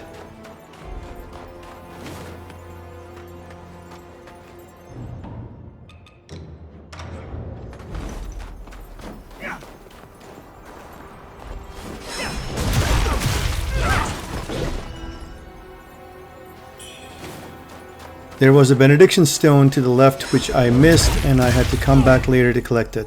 Do a 180 and go collect it right now. Don't be like me.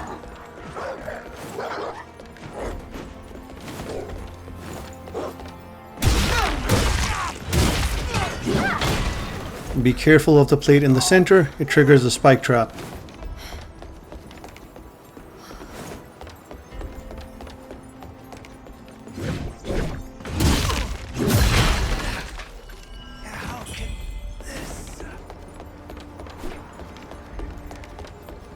We're gonna meet Hiyozai again, so make sure to talk to him. What are you doing here of all places?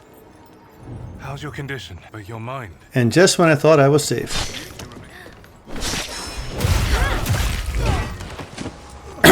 Let's talk to him again. Your condition, but your mind. Ah, as fate for I've kept there's talk. Could she? I tried to offer whether it was lowering the drawbridge must have attracted. Lowering the drawbridge must have attracted.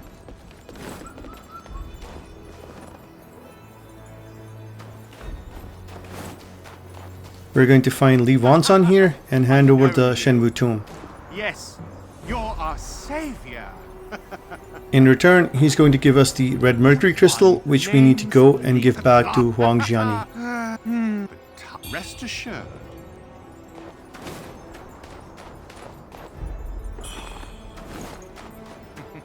Continue on to the city and get rid of this guy.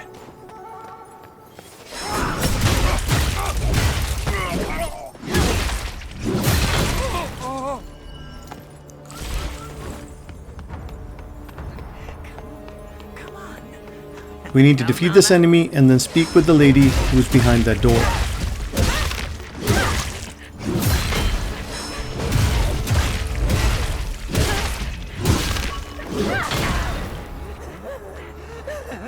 This is Fang Yao, a very important NPC, and we need to complete her side quest if we need to get all of the endings in this playthrough.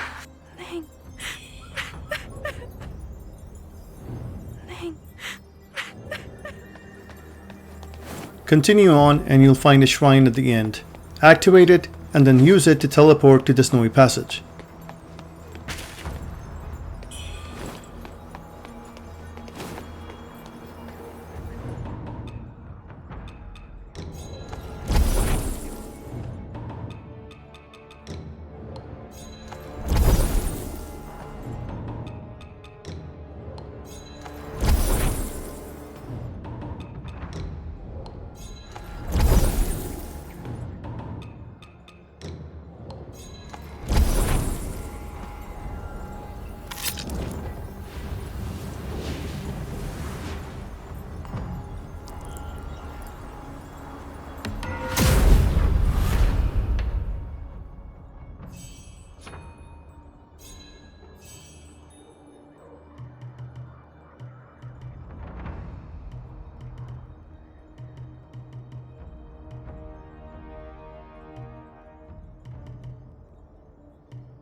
We are going to go and speak with Huang Jiani and hand over the red mercury crystal.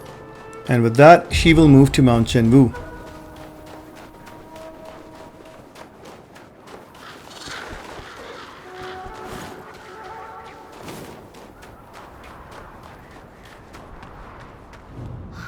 Please.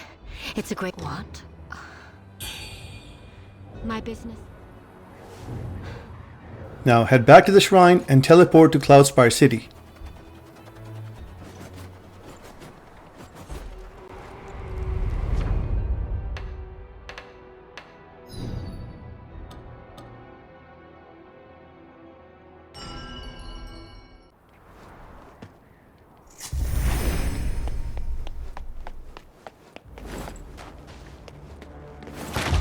Go inside and climb the stairs. Defeat this enemy and pick up the item.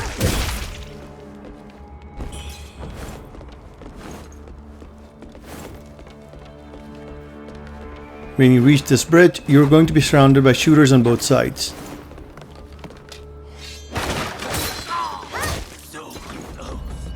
Take the stairs all the way down and you'll encounter 2 enemies.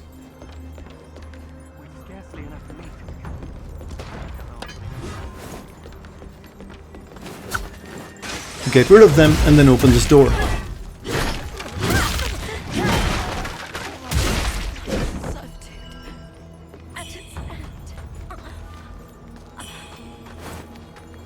This is going to create a shortcut to the Cloudspire City Shrine.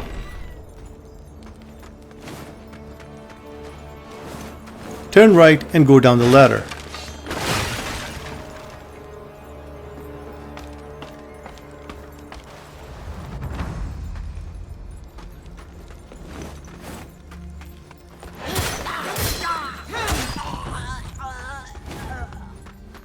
Don't pick up that item yet. Instead, turn right and get rid of the shooter.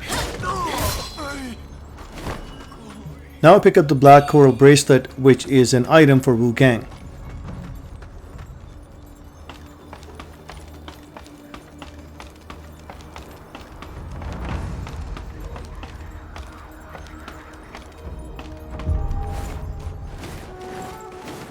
From here, we're going to turn around and defeat the shield-bearing enemy.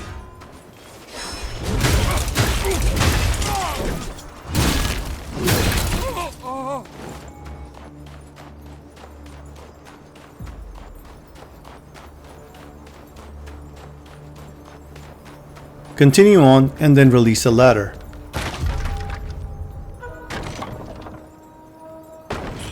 If you go left into the house, you can take part in the Yonder Children side quest.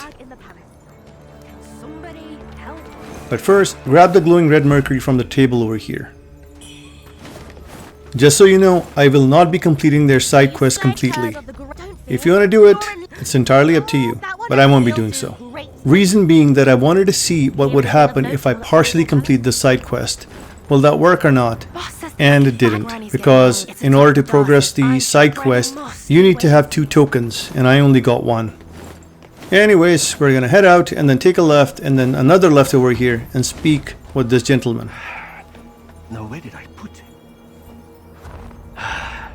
It must be within Cloudspire. Time's of the essence. Better get looking. My name is the Madam. Agree to help. Names proceeding. How much the certain something. Nary a soul is. The certain nary a soul is. Now go speak with the girl from the Yonder Gang to progress the side quest. As I said before, I was experimenting to see what happens if I give her 1 token towards the end of the quest. That's why you're seeing me do this quest right now. Look, well, it's been a fair while. Now we have to go and find Glut, the 3rd member of this gang.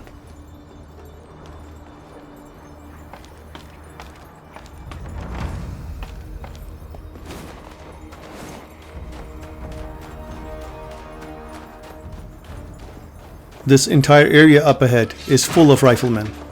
Be constantly on the move, avoid their shots, and then take them down.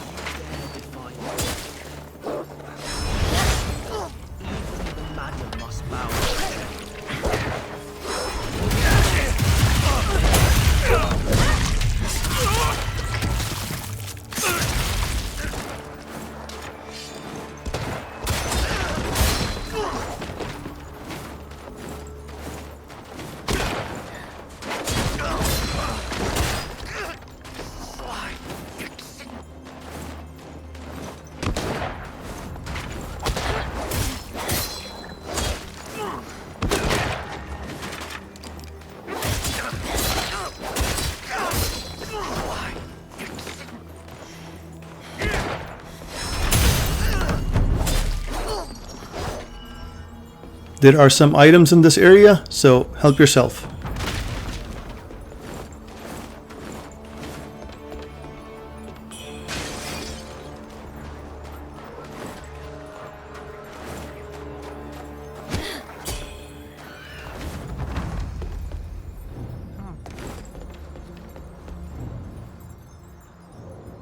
This is a glut. Speak with him, and when given the choice, select the first one. Finally do something big together. Boss says my mom. Boss is looking for me too. He's going to reward you with the fox cap. We're gonna go back to the Yonder children and speak with the girl.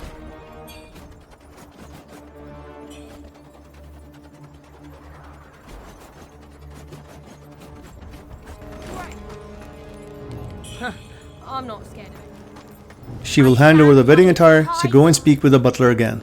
It's high time.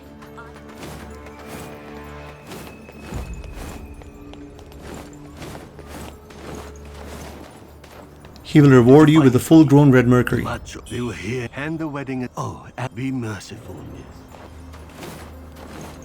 This is where you can do one part of the side quest which I decided not to do. You have to find Matchstick's grandmother and obtain a vitality bowl from her, and then go and show it to Matchstick. For Glut, we've already made the choice.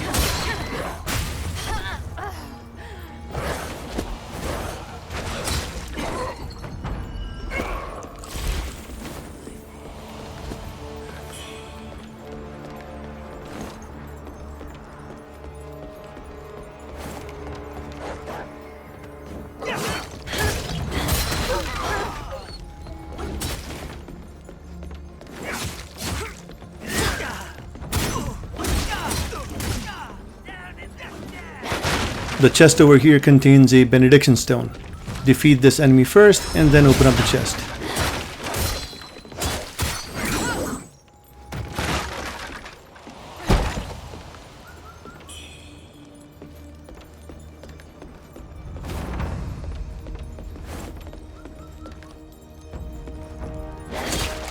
Make sure to pick up this item. This is a full-grown red mercury. Head left and release this ladder to form another shortcut.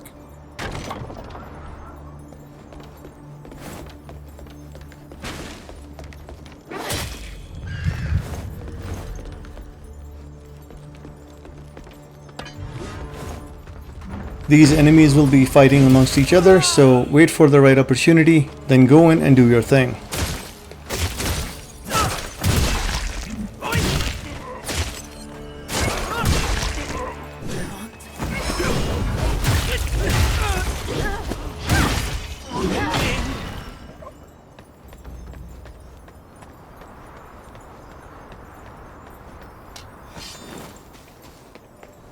Run and climb up the stairs, avoid all the enemies.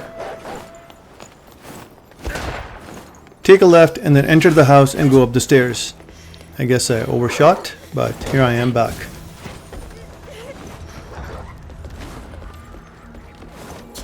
To your left is a ladder, take it up.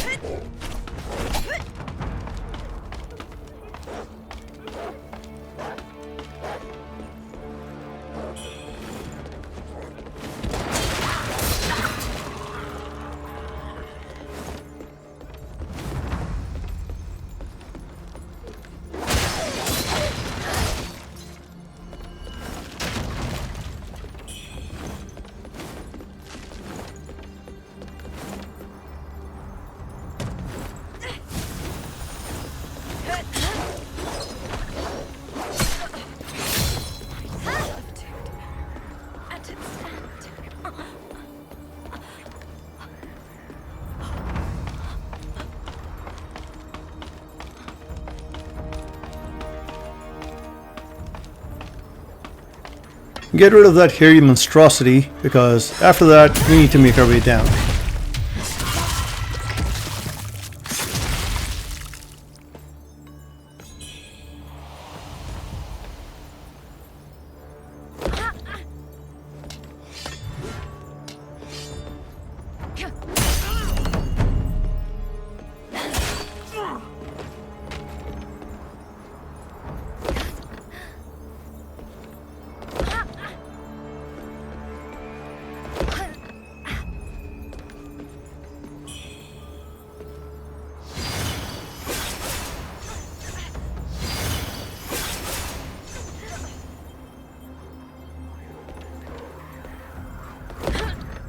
Release this ladder to create another shortcut.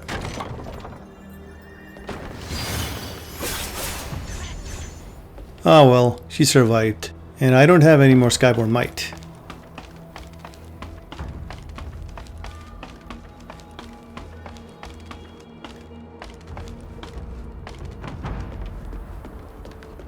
Be careful as you approach this place and do not pick up that item because inside there's an enemy looking to throw you off.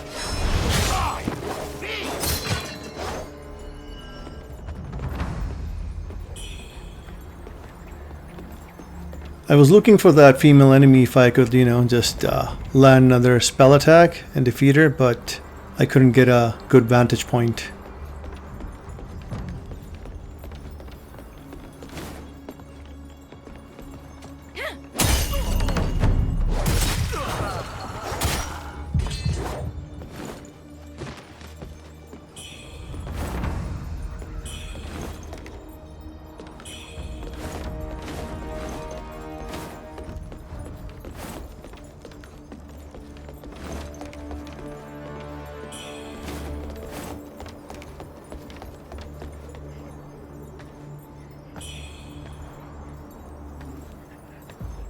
There she was, but again, I couldn't do anything. Distraught and heartbroken, I went down these stairs. And then another set of stairs.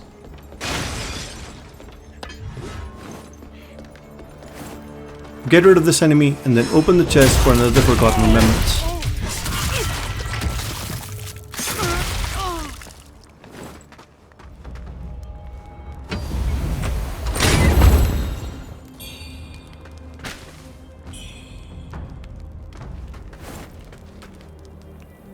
Open this door, and now we have unlocked another shortcut.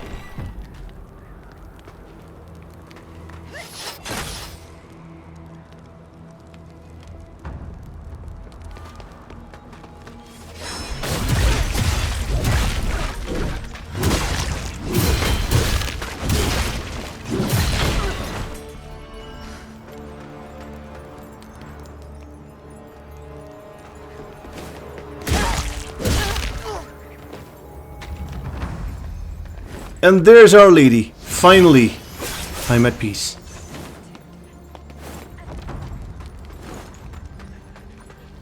Now we're gonna head back up and move to the next area.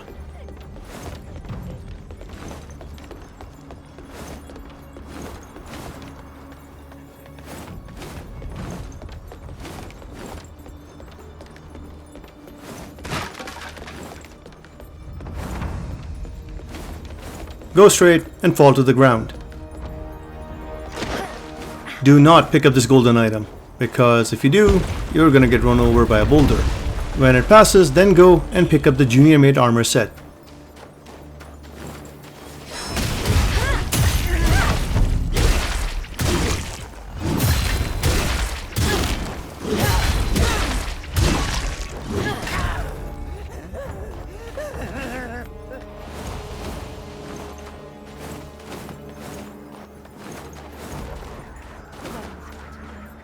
We have finally arrived at the next area, the Snowfall Palace. So go ahead and activate the shrine.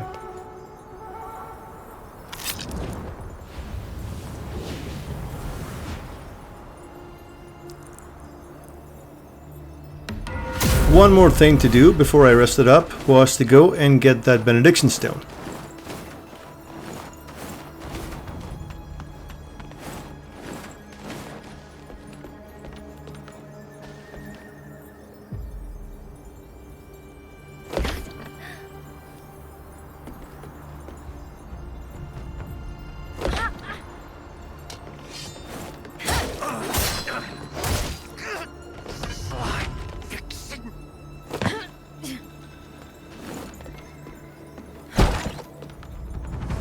After you grab it, make sure to get rid of Kung Lao over there.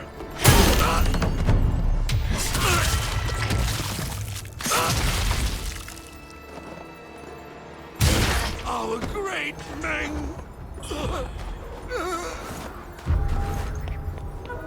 Instead of running all the way back to the shrine, I decided to use a feather pearl.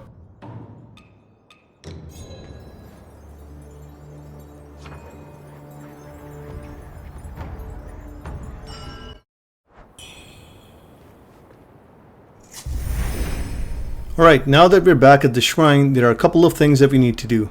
First off, I'm gonna level up.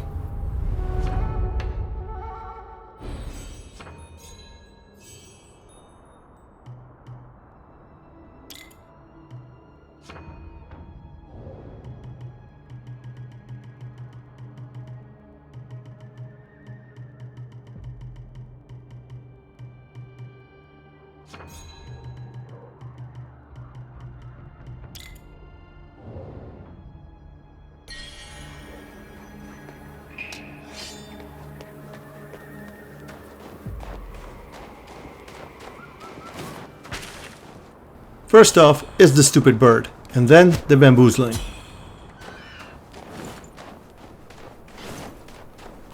This should be an easy kill, so just wait for it to pop up, and there we go.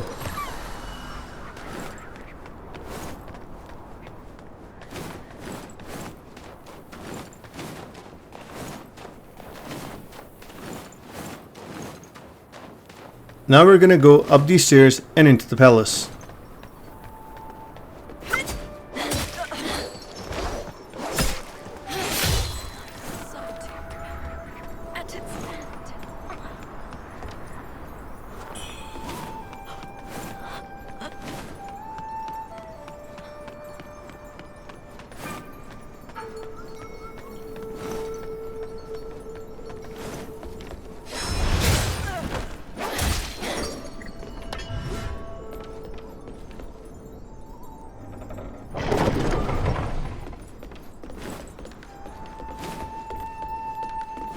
Defeat this enemy and then open the chest to get the Drangling pendant.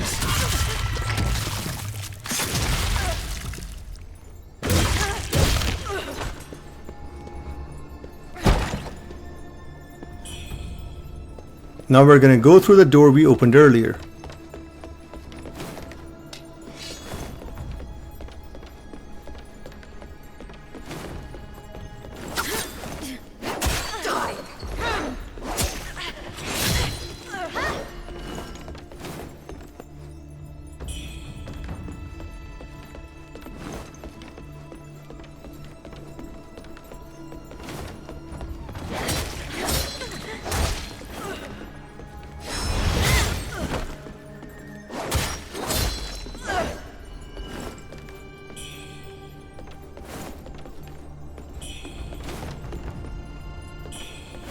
Activate this lever to bring down the wooden wall.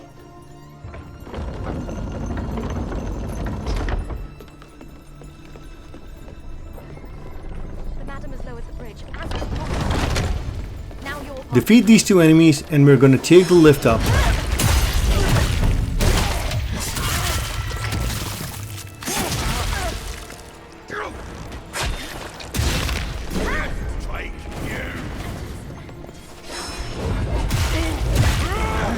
Pick up any items you see, and then make your way to the center of the lift.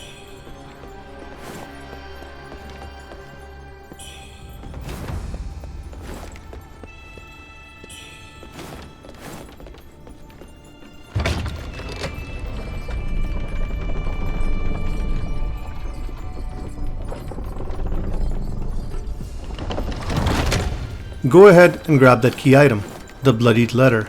I think we're gonna need this for Zhu Xia's quest. Can't remember exactly right now. Make sure to speak with the warrioress here to get a plumed branch. On the table is another benediction stone. That's the madam, the next boss that we have to fight. Right now she's playing friendly. And if you watch her, you'll see her do a Sharon Stone pose. The one who killed that lad. See what I mean? That's you. Is it not? You have I can hardly it matters. However, we are in the... Keep in mind... Talk to her again and hand over the wedding attire. And then choose to feign ignorance. And my butler? If you pick the first option, she's going to kill the butler and the Yonder Kid gang. A meddling plague of rats stirs in the darkness. I'll skin their hides myself. You played along with my plan. Well, you're obedient. You have your reward.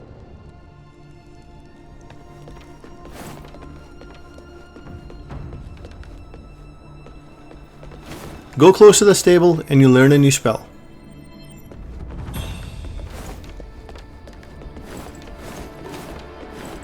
go to the other side and pick up all the items.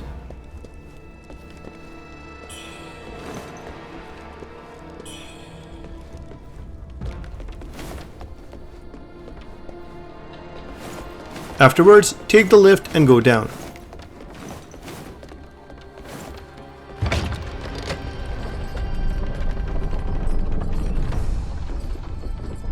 There is a secret area underneath this lift. Stand on the central plate again and then get off the lift.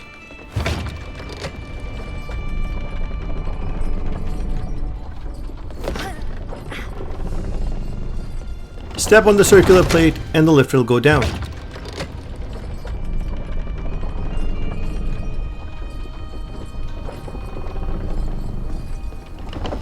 Welcome to the treasure room.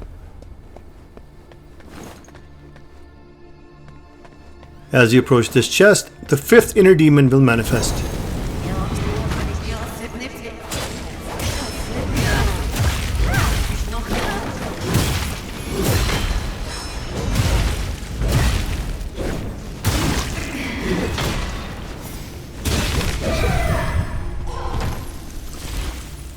After you defeat it, open the chest and you'll get yourself a new weapon, a single-handed sword called the Boreal Abyss.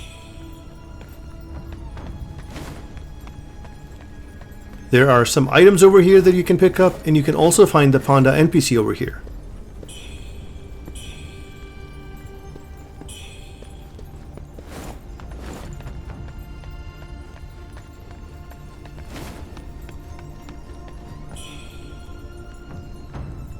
Look at that magnificent being, relaxing in all its glory.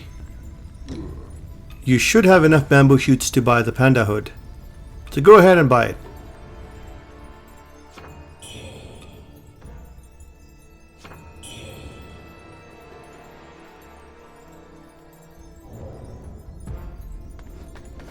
Check this document to get yourself a rare item, the Red Jade Mine.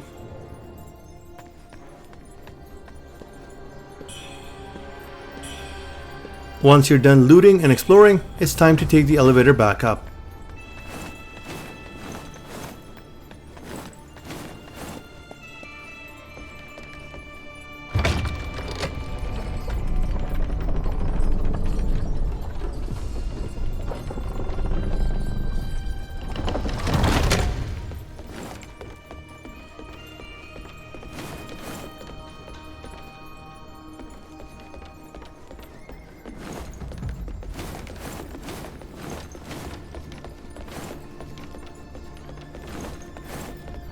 Open this door and you'll be back where you got the Dragon Link pendant.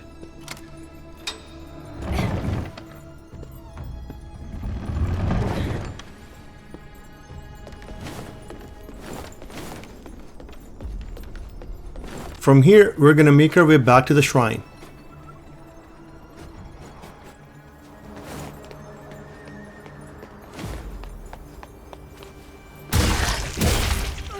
The boss is down that door. Go rest of the shrine and prepare up.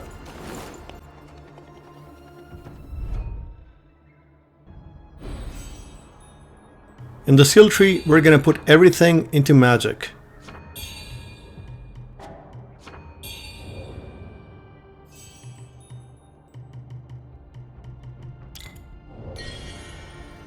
But first, we're gonna equip the Astral Blade so that by the time we're done setting everything up, we have full Skyborn might. You need to equip the weapon and have it active if you want to get the Skyborn might.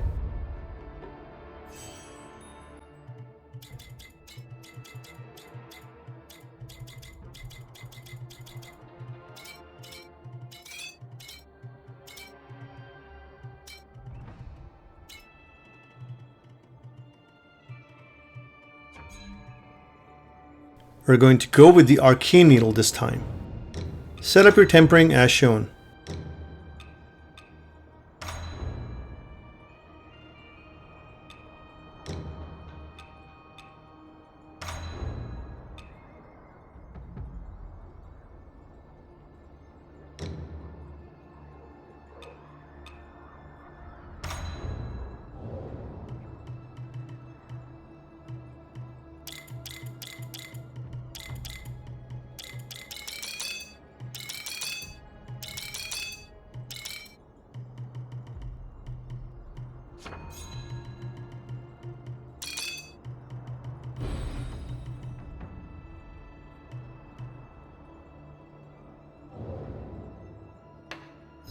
invoke, and raise your madness.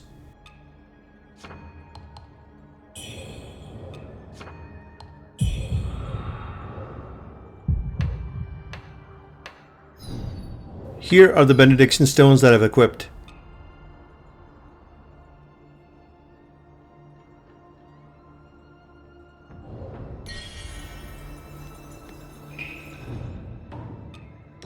Switch your pendants like I do over here.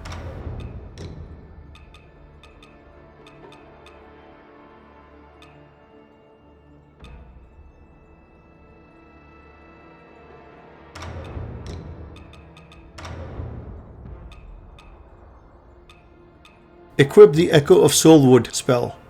Even though this is a feathering spell type, I think that when I tried increasing magic, I ended up doing more damage compared to when I added all of the stats into feathering. But I could be wrong here. Set an item shortcut for Purple Camellia. This is because the upcoming boss does a lot of corruption based attacks, and on top of that, the spell that we use is going to inflict us with corruption as well. Consuming the flower is going to rid us of all the corruption. Open this door, go right, and take the lift down. I believe I saw this strategy on power picks. So what we're going to do is that we're just going to use our Echo of the Soulwood spell continuously on the boss until she's dead. Of course, we'll be avoiding her attacks and doing the normal stuff, but that's just the way we're going to deal with her. Pick up these two items, and then we're going to open this door and get into the boss fight.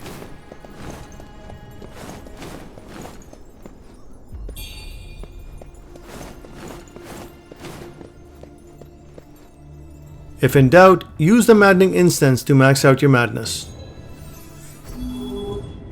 Consume some more items if you want to manage your stamina.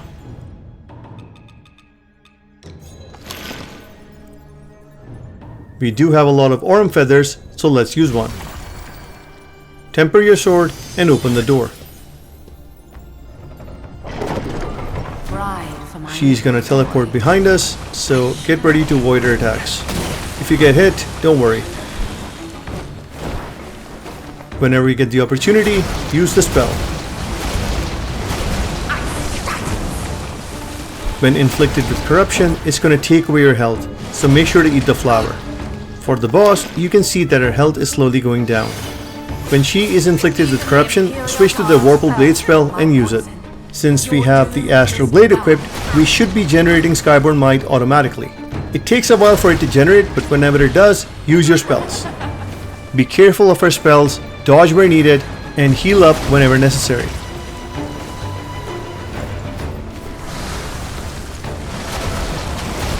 Remember to consume the flower whenever you get inflicted with corruption. Here she has corruption, so I switched to the Vorpal Blade spell and started using it. Stay buried. Switch back to the other one whenever her corruption wears off. After half her health is down, she will turn into a fox and attack at you. Do not attack her right now, just dodge and wait for her to turn back to her human self.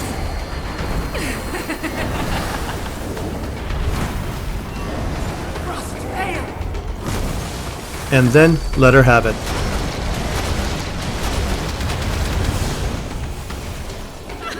Be careful of this attack because the corruption damage from this attack can be a lot.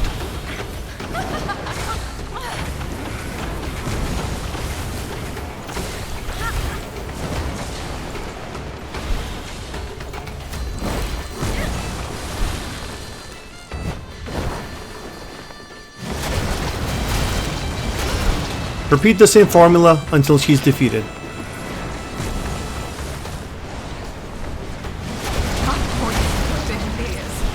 I shall not have it spoiled.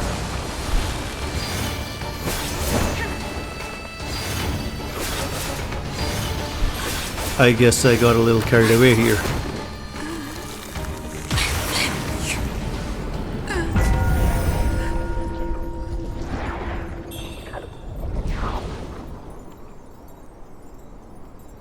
Once defeated, a shrine will appear, so go, activate it, and rest up. If you're looking to complete the Yonder Kid side quest, you need to complete Matchstick's quest before you defeat her. Otherwise, his quest will be gone.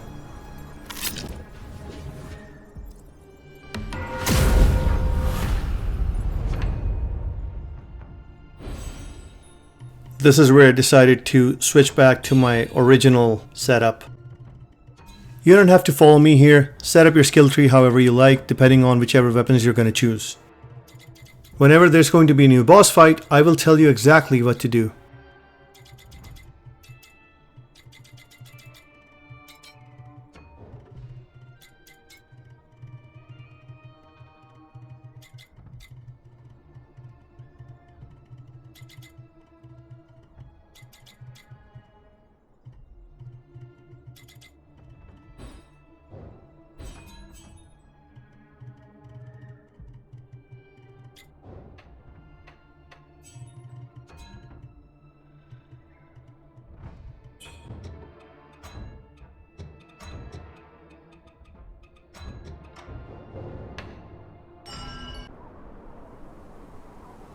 I probably forgot to switch my inventory and my pendants back to what they were before I rested.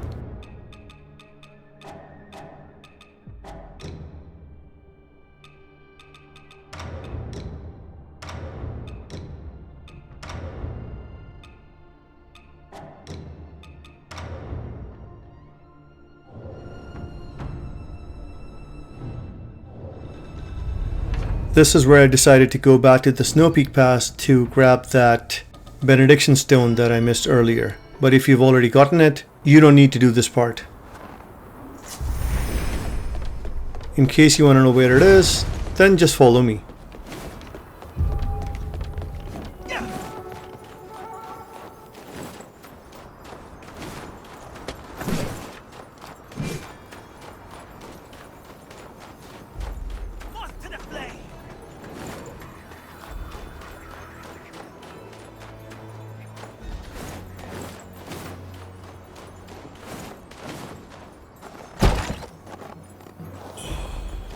With the benediction stone in hand, it's time to head back to the shrine.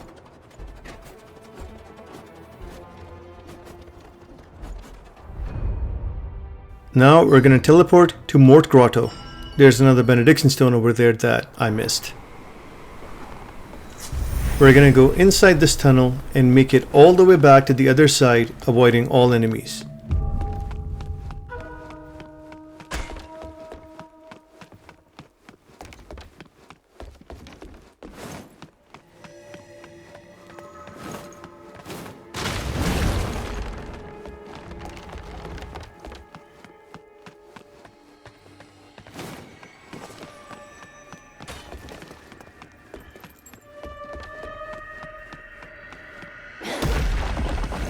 Ahead is the chest containing the benediction stone. However, to the right is a treant hiding under the snow.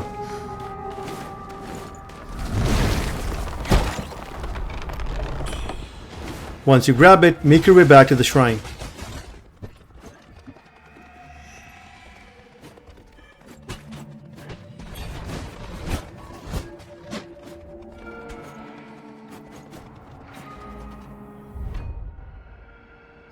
This time, we're going to teleport to refugee camp.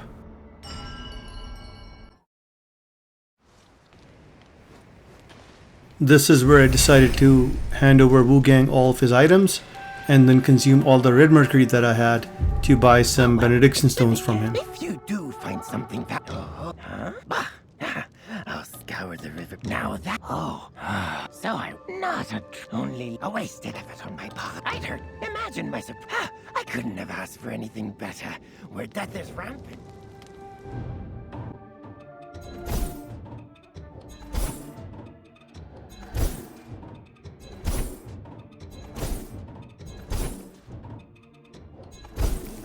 Hey, you made it. Got some new stuff for you. He does have a lot of benediction stones, so if you want to buy from him, now's a good time.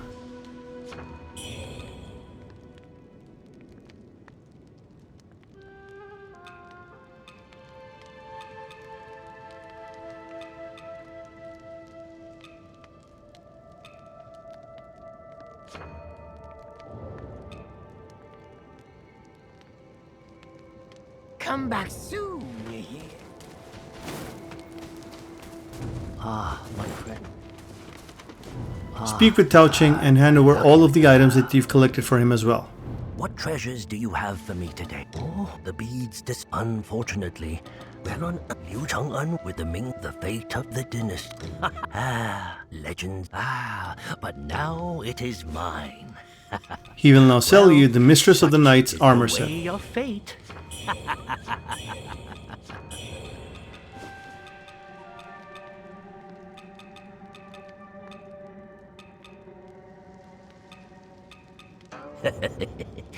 You've got.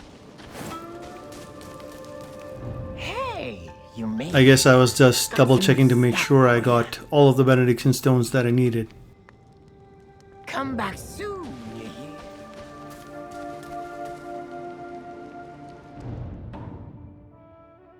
hear? Decided to change my costume for the remaining part of the region.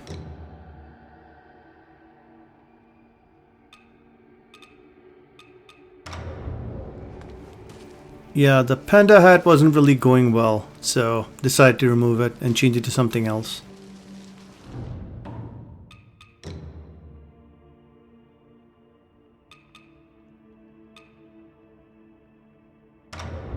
Guess I had finally decided on my new look. Time to head back to the treasure trove.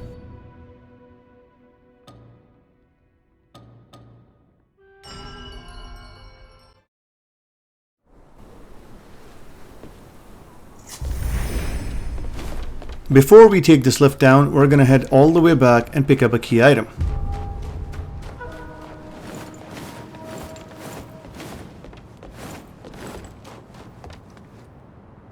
Now that we have the bloodied paper, it's time to make our way down on the lift.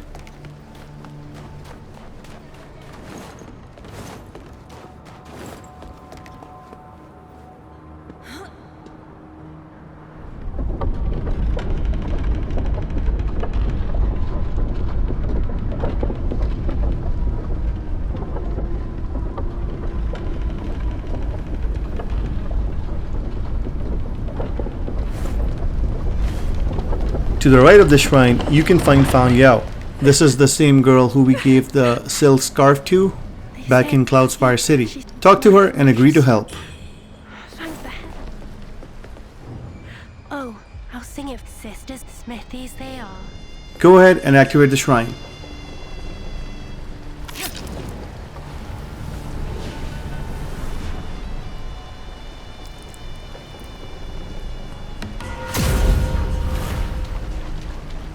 We're going to take a left and then drop down to the right side where we can see the blue items.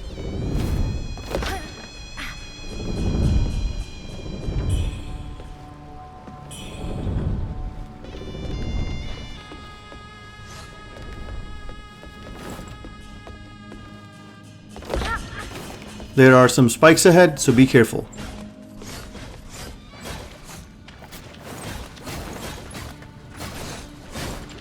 Two enemies here, you can deal with them or run away.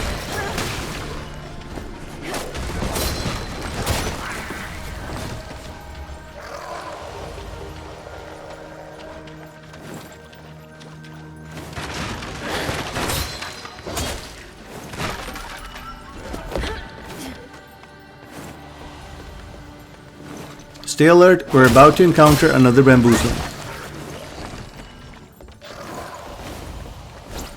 Slash it and then take down the enemy ahead.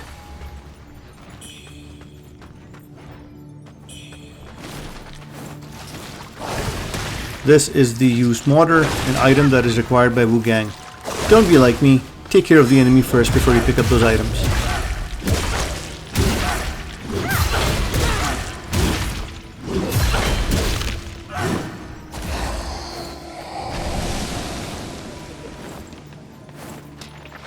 The exploder enemies continuously spawn over here. I didn't know at that time and I thought there'll be just a few of them, so I thought I'd take them out, but apparently they just kept spawning. Don't bother with them and make your way forward.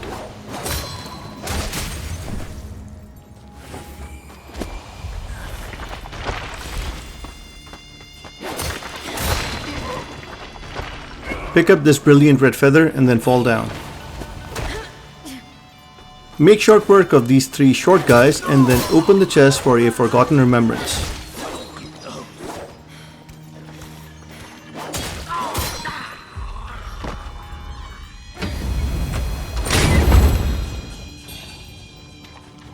Opening this door is going to create a shortcut straight to the shrine.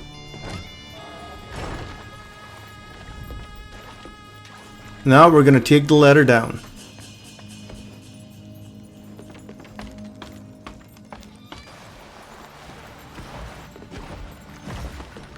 Avoid all enemies while making your way up these stairs. Then go right to open up a chest containing a benediction stone.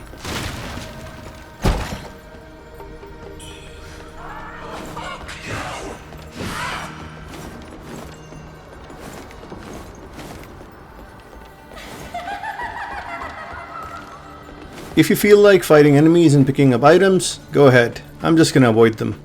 Of course, I'll be showing you all the important ones, so entirely up to you. I'm gonna skip past these enemies and pull the lever ahead.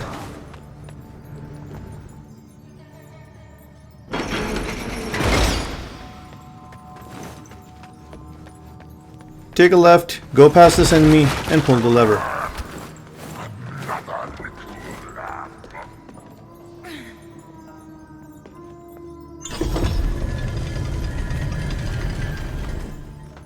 Pick up the item to your left, that's a crystallized red mercury. This is the Mad Doctor's lab. You can jump from here or take the ramp down. Make sure to pick up the key item on the table, Mad Doctor's research notes.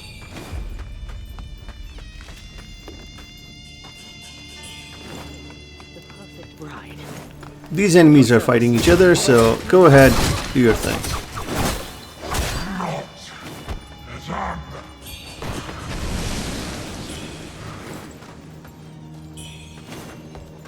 Take a left from this door and then fall down the ramp.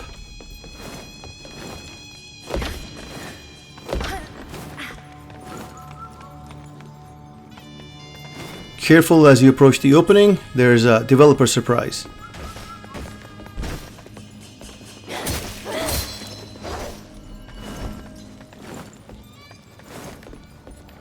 Pick up this full-grown red mercury, and then an enemy is going to appear from the right side. Take it down and then pull the lever.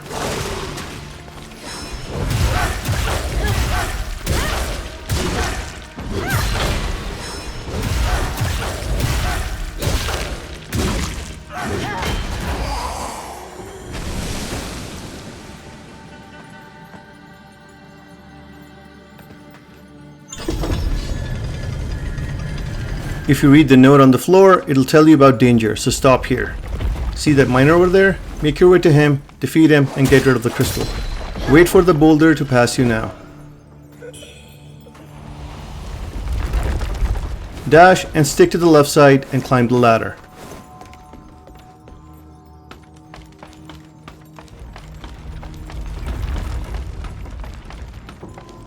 That golden item over there is our 18th jade pendant. Pull the lever and then open the door.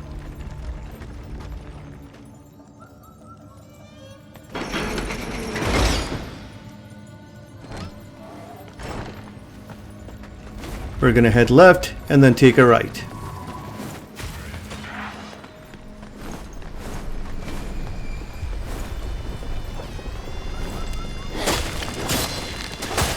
Drop down from here or just take the ladder.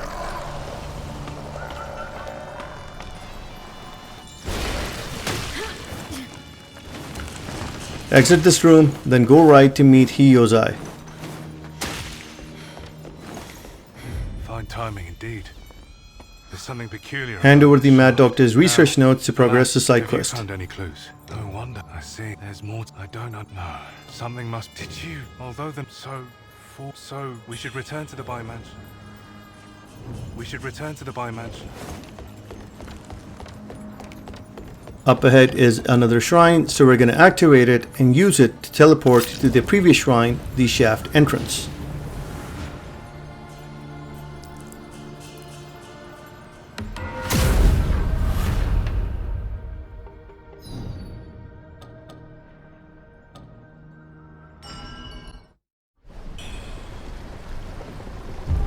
We're going to follow the same route as we did before, but instead of falling down to the right side, we're going to go straight.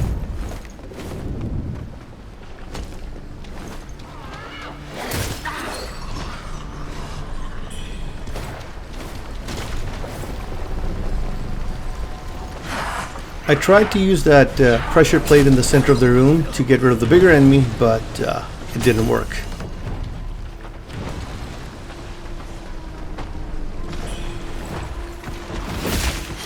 Run past these enemies and then wait when you reach this area, because there's a boulder that's falling down, and it falls down twice. After it falls twice, run straight ahead and then fall off the ledge. Don't worry, you're not gonna die.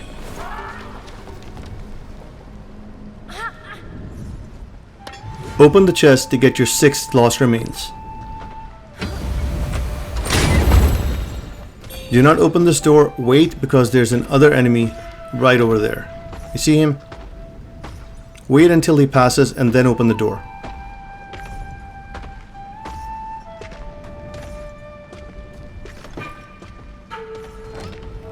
Now get rid of this lady and pick up the item.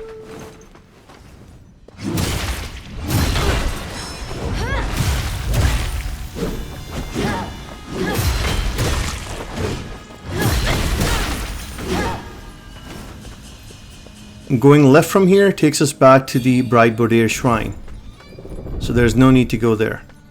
Wait for that big enemy to drop by again. We're going to take care of him and then proceed further.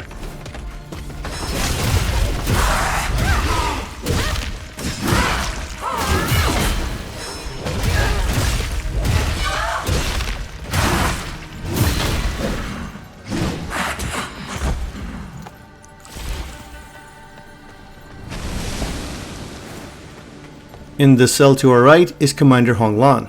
Remember her? You can speak with her right now if you want, or you can do what I do and collect the dungeon key and then talk to her later. Up ahead are 2 enemies that we need to defeat, and one of them drops the dungeon key.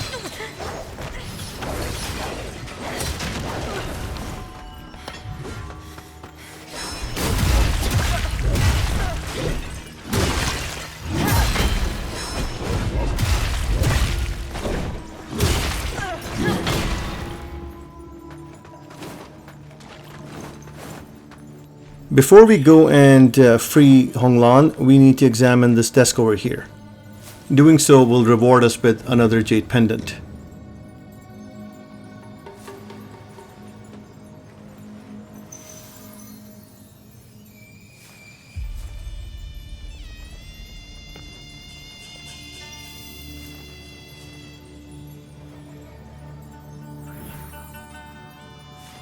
It'll pop up after this dialogue.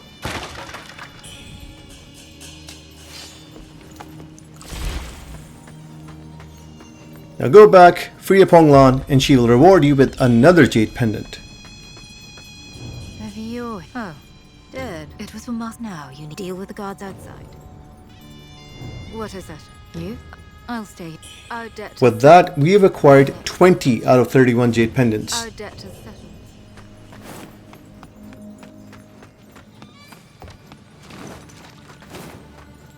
Pick up these items if you want to, and then we're going to proceed ahead. There's an enemy behind this wall.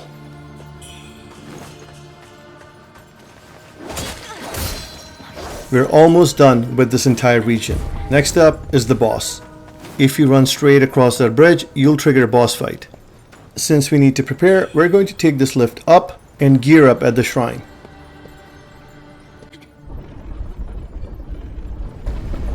The upcoming boss has 2 phases, but don't worry, I'm gonna make this fight super simple for you.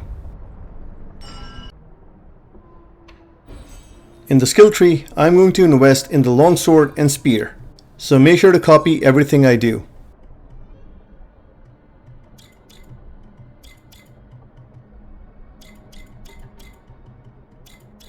If you can't activate all the nodes, then what you can do is not invest in the stats like strength or vitality, but do make sure to activate the other ones, the weapon ones and the skills.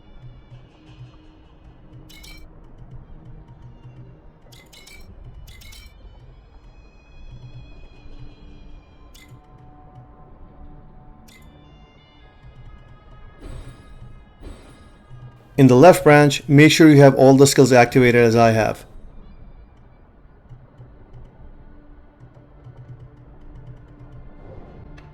Then invoke to increase your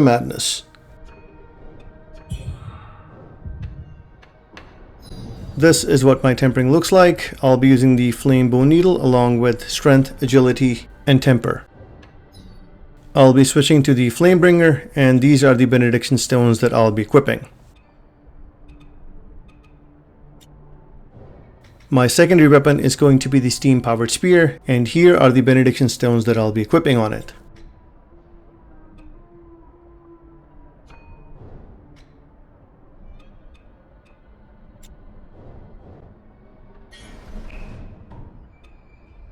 I'll be using the Dracolich, Dragonling, and Bravery pendants. I'm going to switch this pendant afterwards so you don't have to worry about it, but that's the pendant I'll be using. Here are my stats. Going to switch my weapons to the Flamebringer sword and steam-powered spear.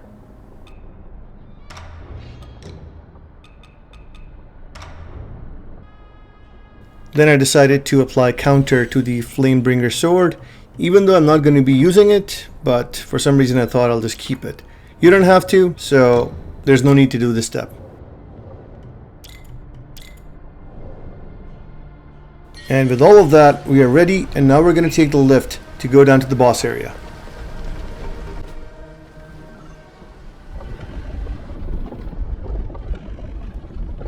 I have a habit of sending the lift back up in case I die, so that the lift is right there and I don't have to wait for it to come. Once you move forward, you're going to fall down and trigger the boss fight. But don't worry, I'm going to give you step-by-step instructions on what to do. Max out your madness just to be safe. Switching to the Dragonling pendant like I said before. Going to consume a plume branch for max Skyborn might and activate tempering for my sword and the spear. Time to fight the boss. As soon as the fight starts, we're going to dodge her 4 projectiles. Don't get hit. After dodging the 4th one, move in close and press L1 with the spear. This will turn her around. Now do a charged heavy attack with the spear and then backstab. Switch to the sword and do 2 to 3 attacks to build up your Skyborn might. Switch back to the spear and wait for her to come into range, and then press L1. Follow that up with a charged R2, a couple of more attacks, and then backstab. Switch to the sword, move in close, and press L1, or attack until she dies. Time for phase 2. Create some distance and wait for the Chimera to do some charging attacks. Temper your sword once again. It's going to do its charging attack a couple of times, so make sure to dodge them. No need to attack it right now, just focus on dodging. What we're looking for is for it to do its breath attack. There it is, move in close and start attacking it. Now keep mashing the L1 button and see what happens. This can play very different for you, so just wait for an opening, wait for it to screech or do its breath attack, and then just keep doing your L1 attacks. And that's Fang Lane. No damage. As I mentioned before, because of the RNG, phase 2 can play very different for you, but just focus on attacking this beast whenever it does its screeching attack or its breath attack.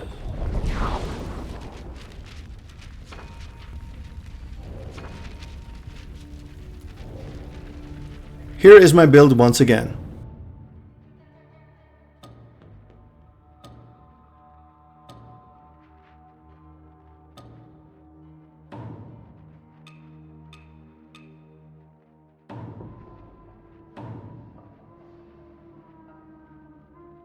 There should be a shrine over here now, so go ahead and rest up.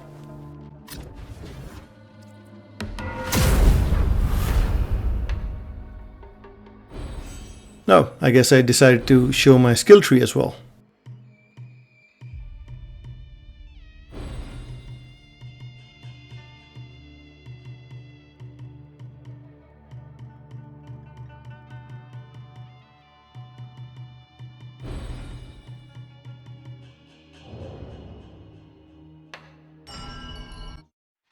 After resting, the storyteller and Fang Yao would have appeared over here.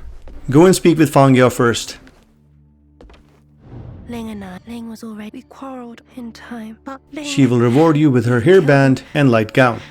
We'll stay for a song. She will then sing an ominous song. sisters will stay. Sisters from birth, sisters till grave. Smithies they are, scissors they'll make, a tool for us to help us escape. Since I couldn't do anything while she was talking, I decided to dance. Here in the dark, with this terrible snake.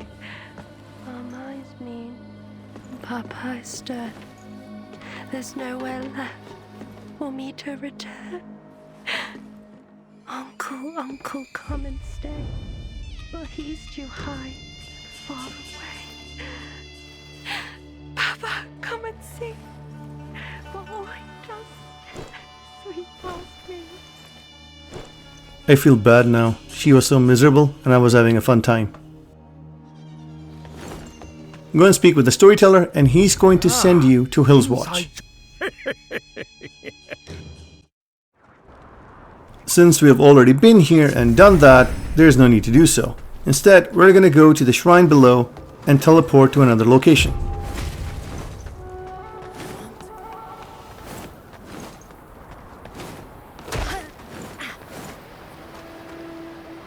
Teleport to the Reverend Temple to speak with the NPCs over there and continue their side quests.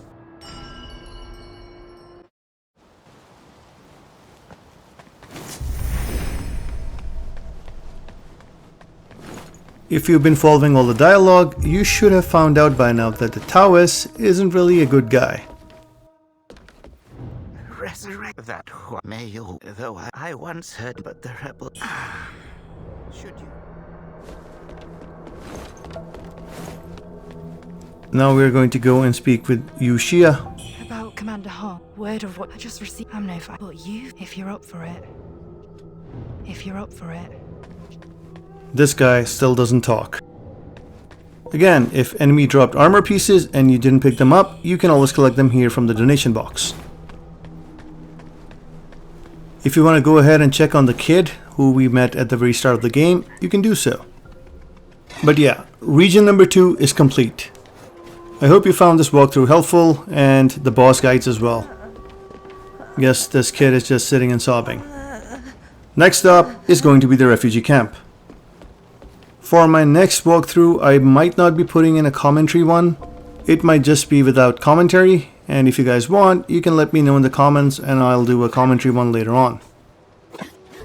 Thank you for watching this far, and if you found this video helpful, be sure to leave a like and subscribe. And don't forget to share your thoughts in the comments. I'll see you in the next one.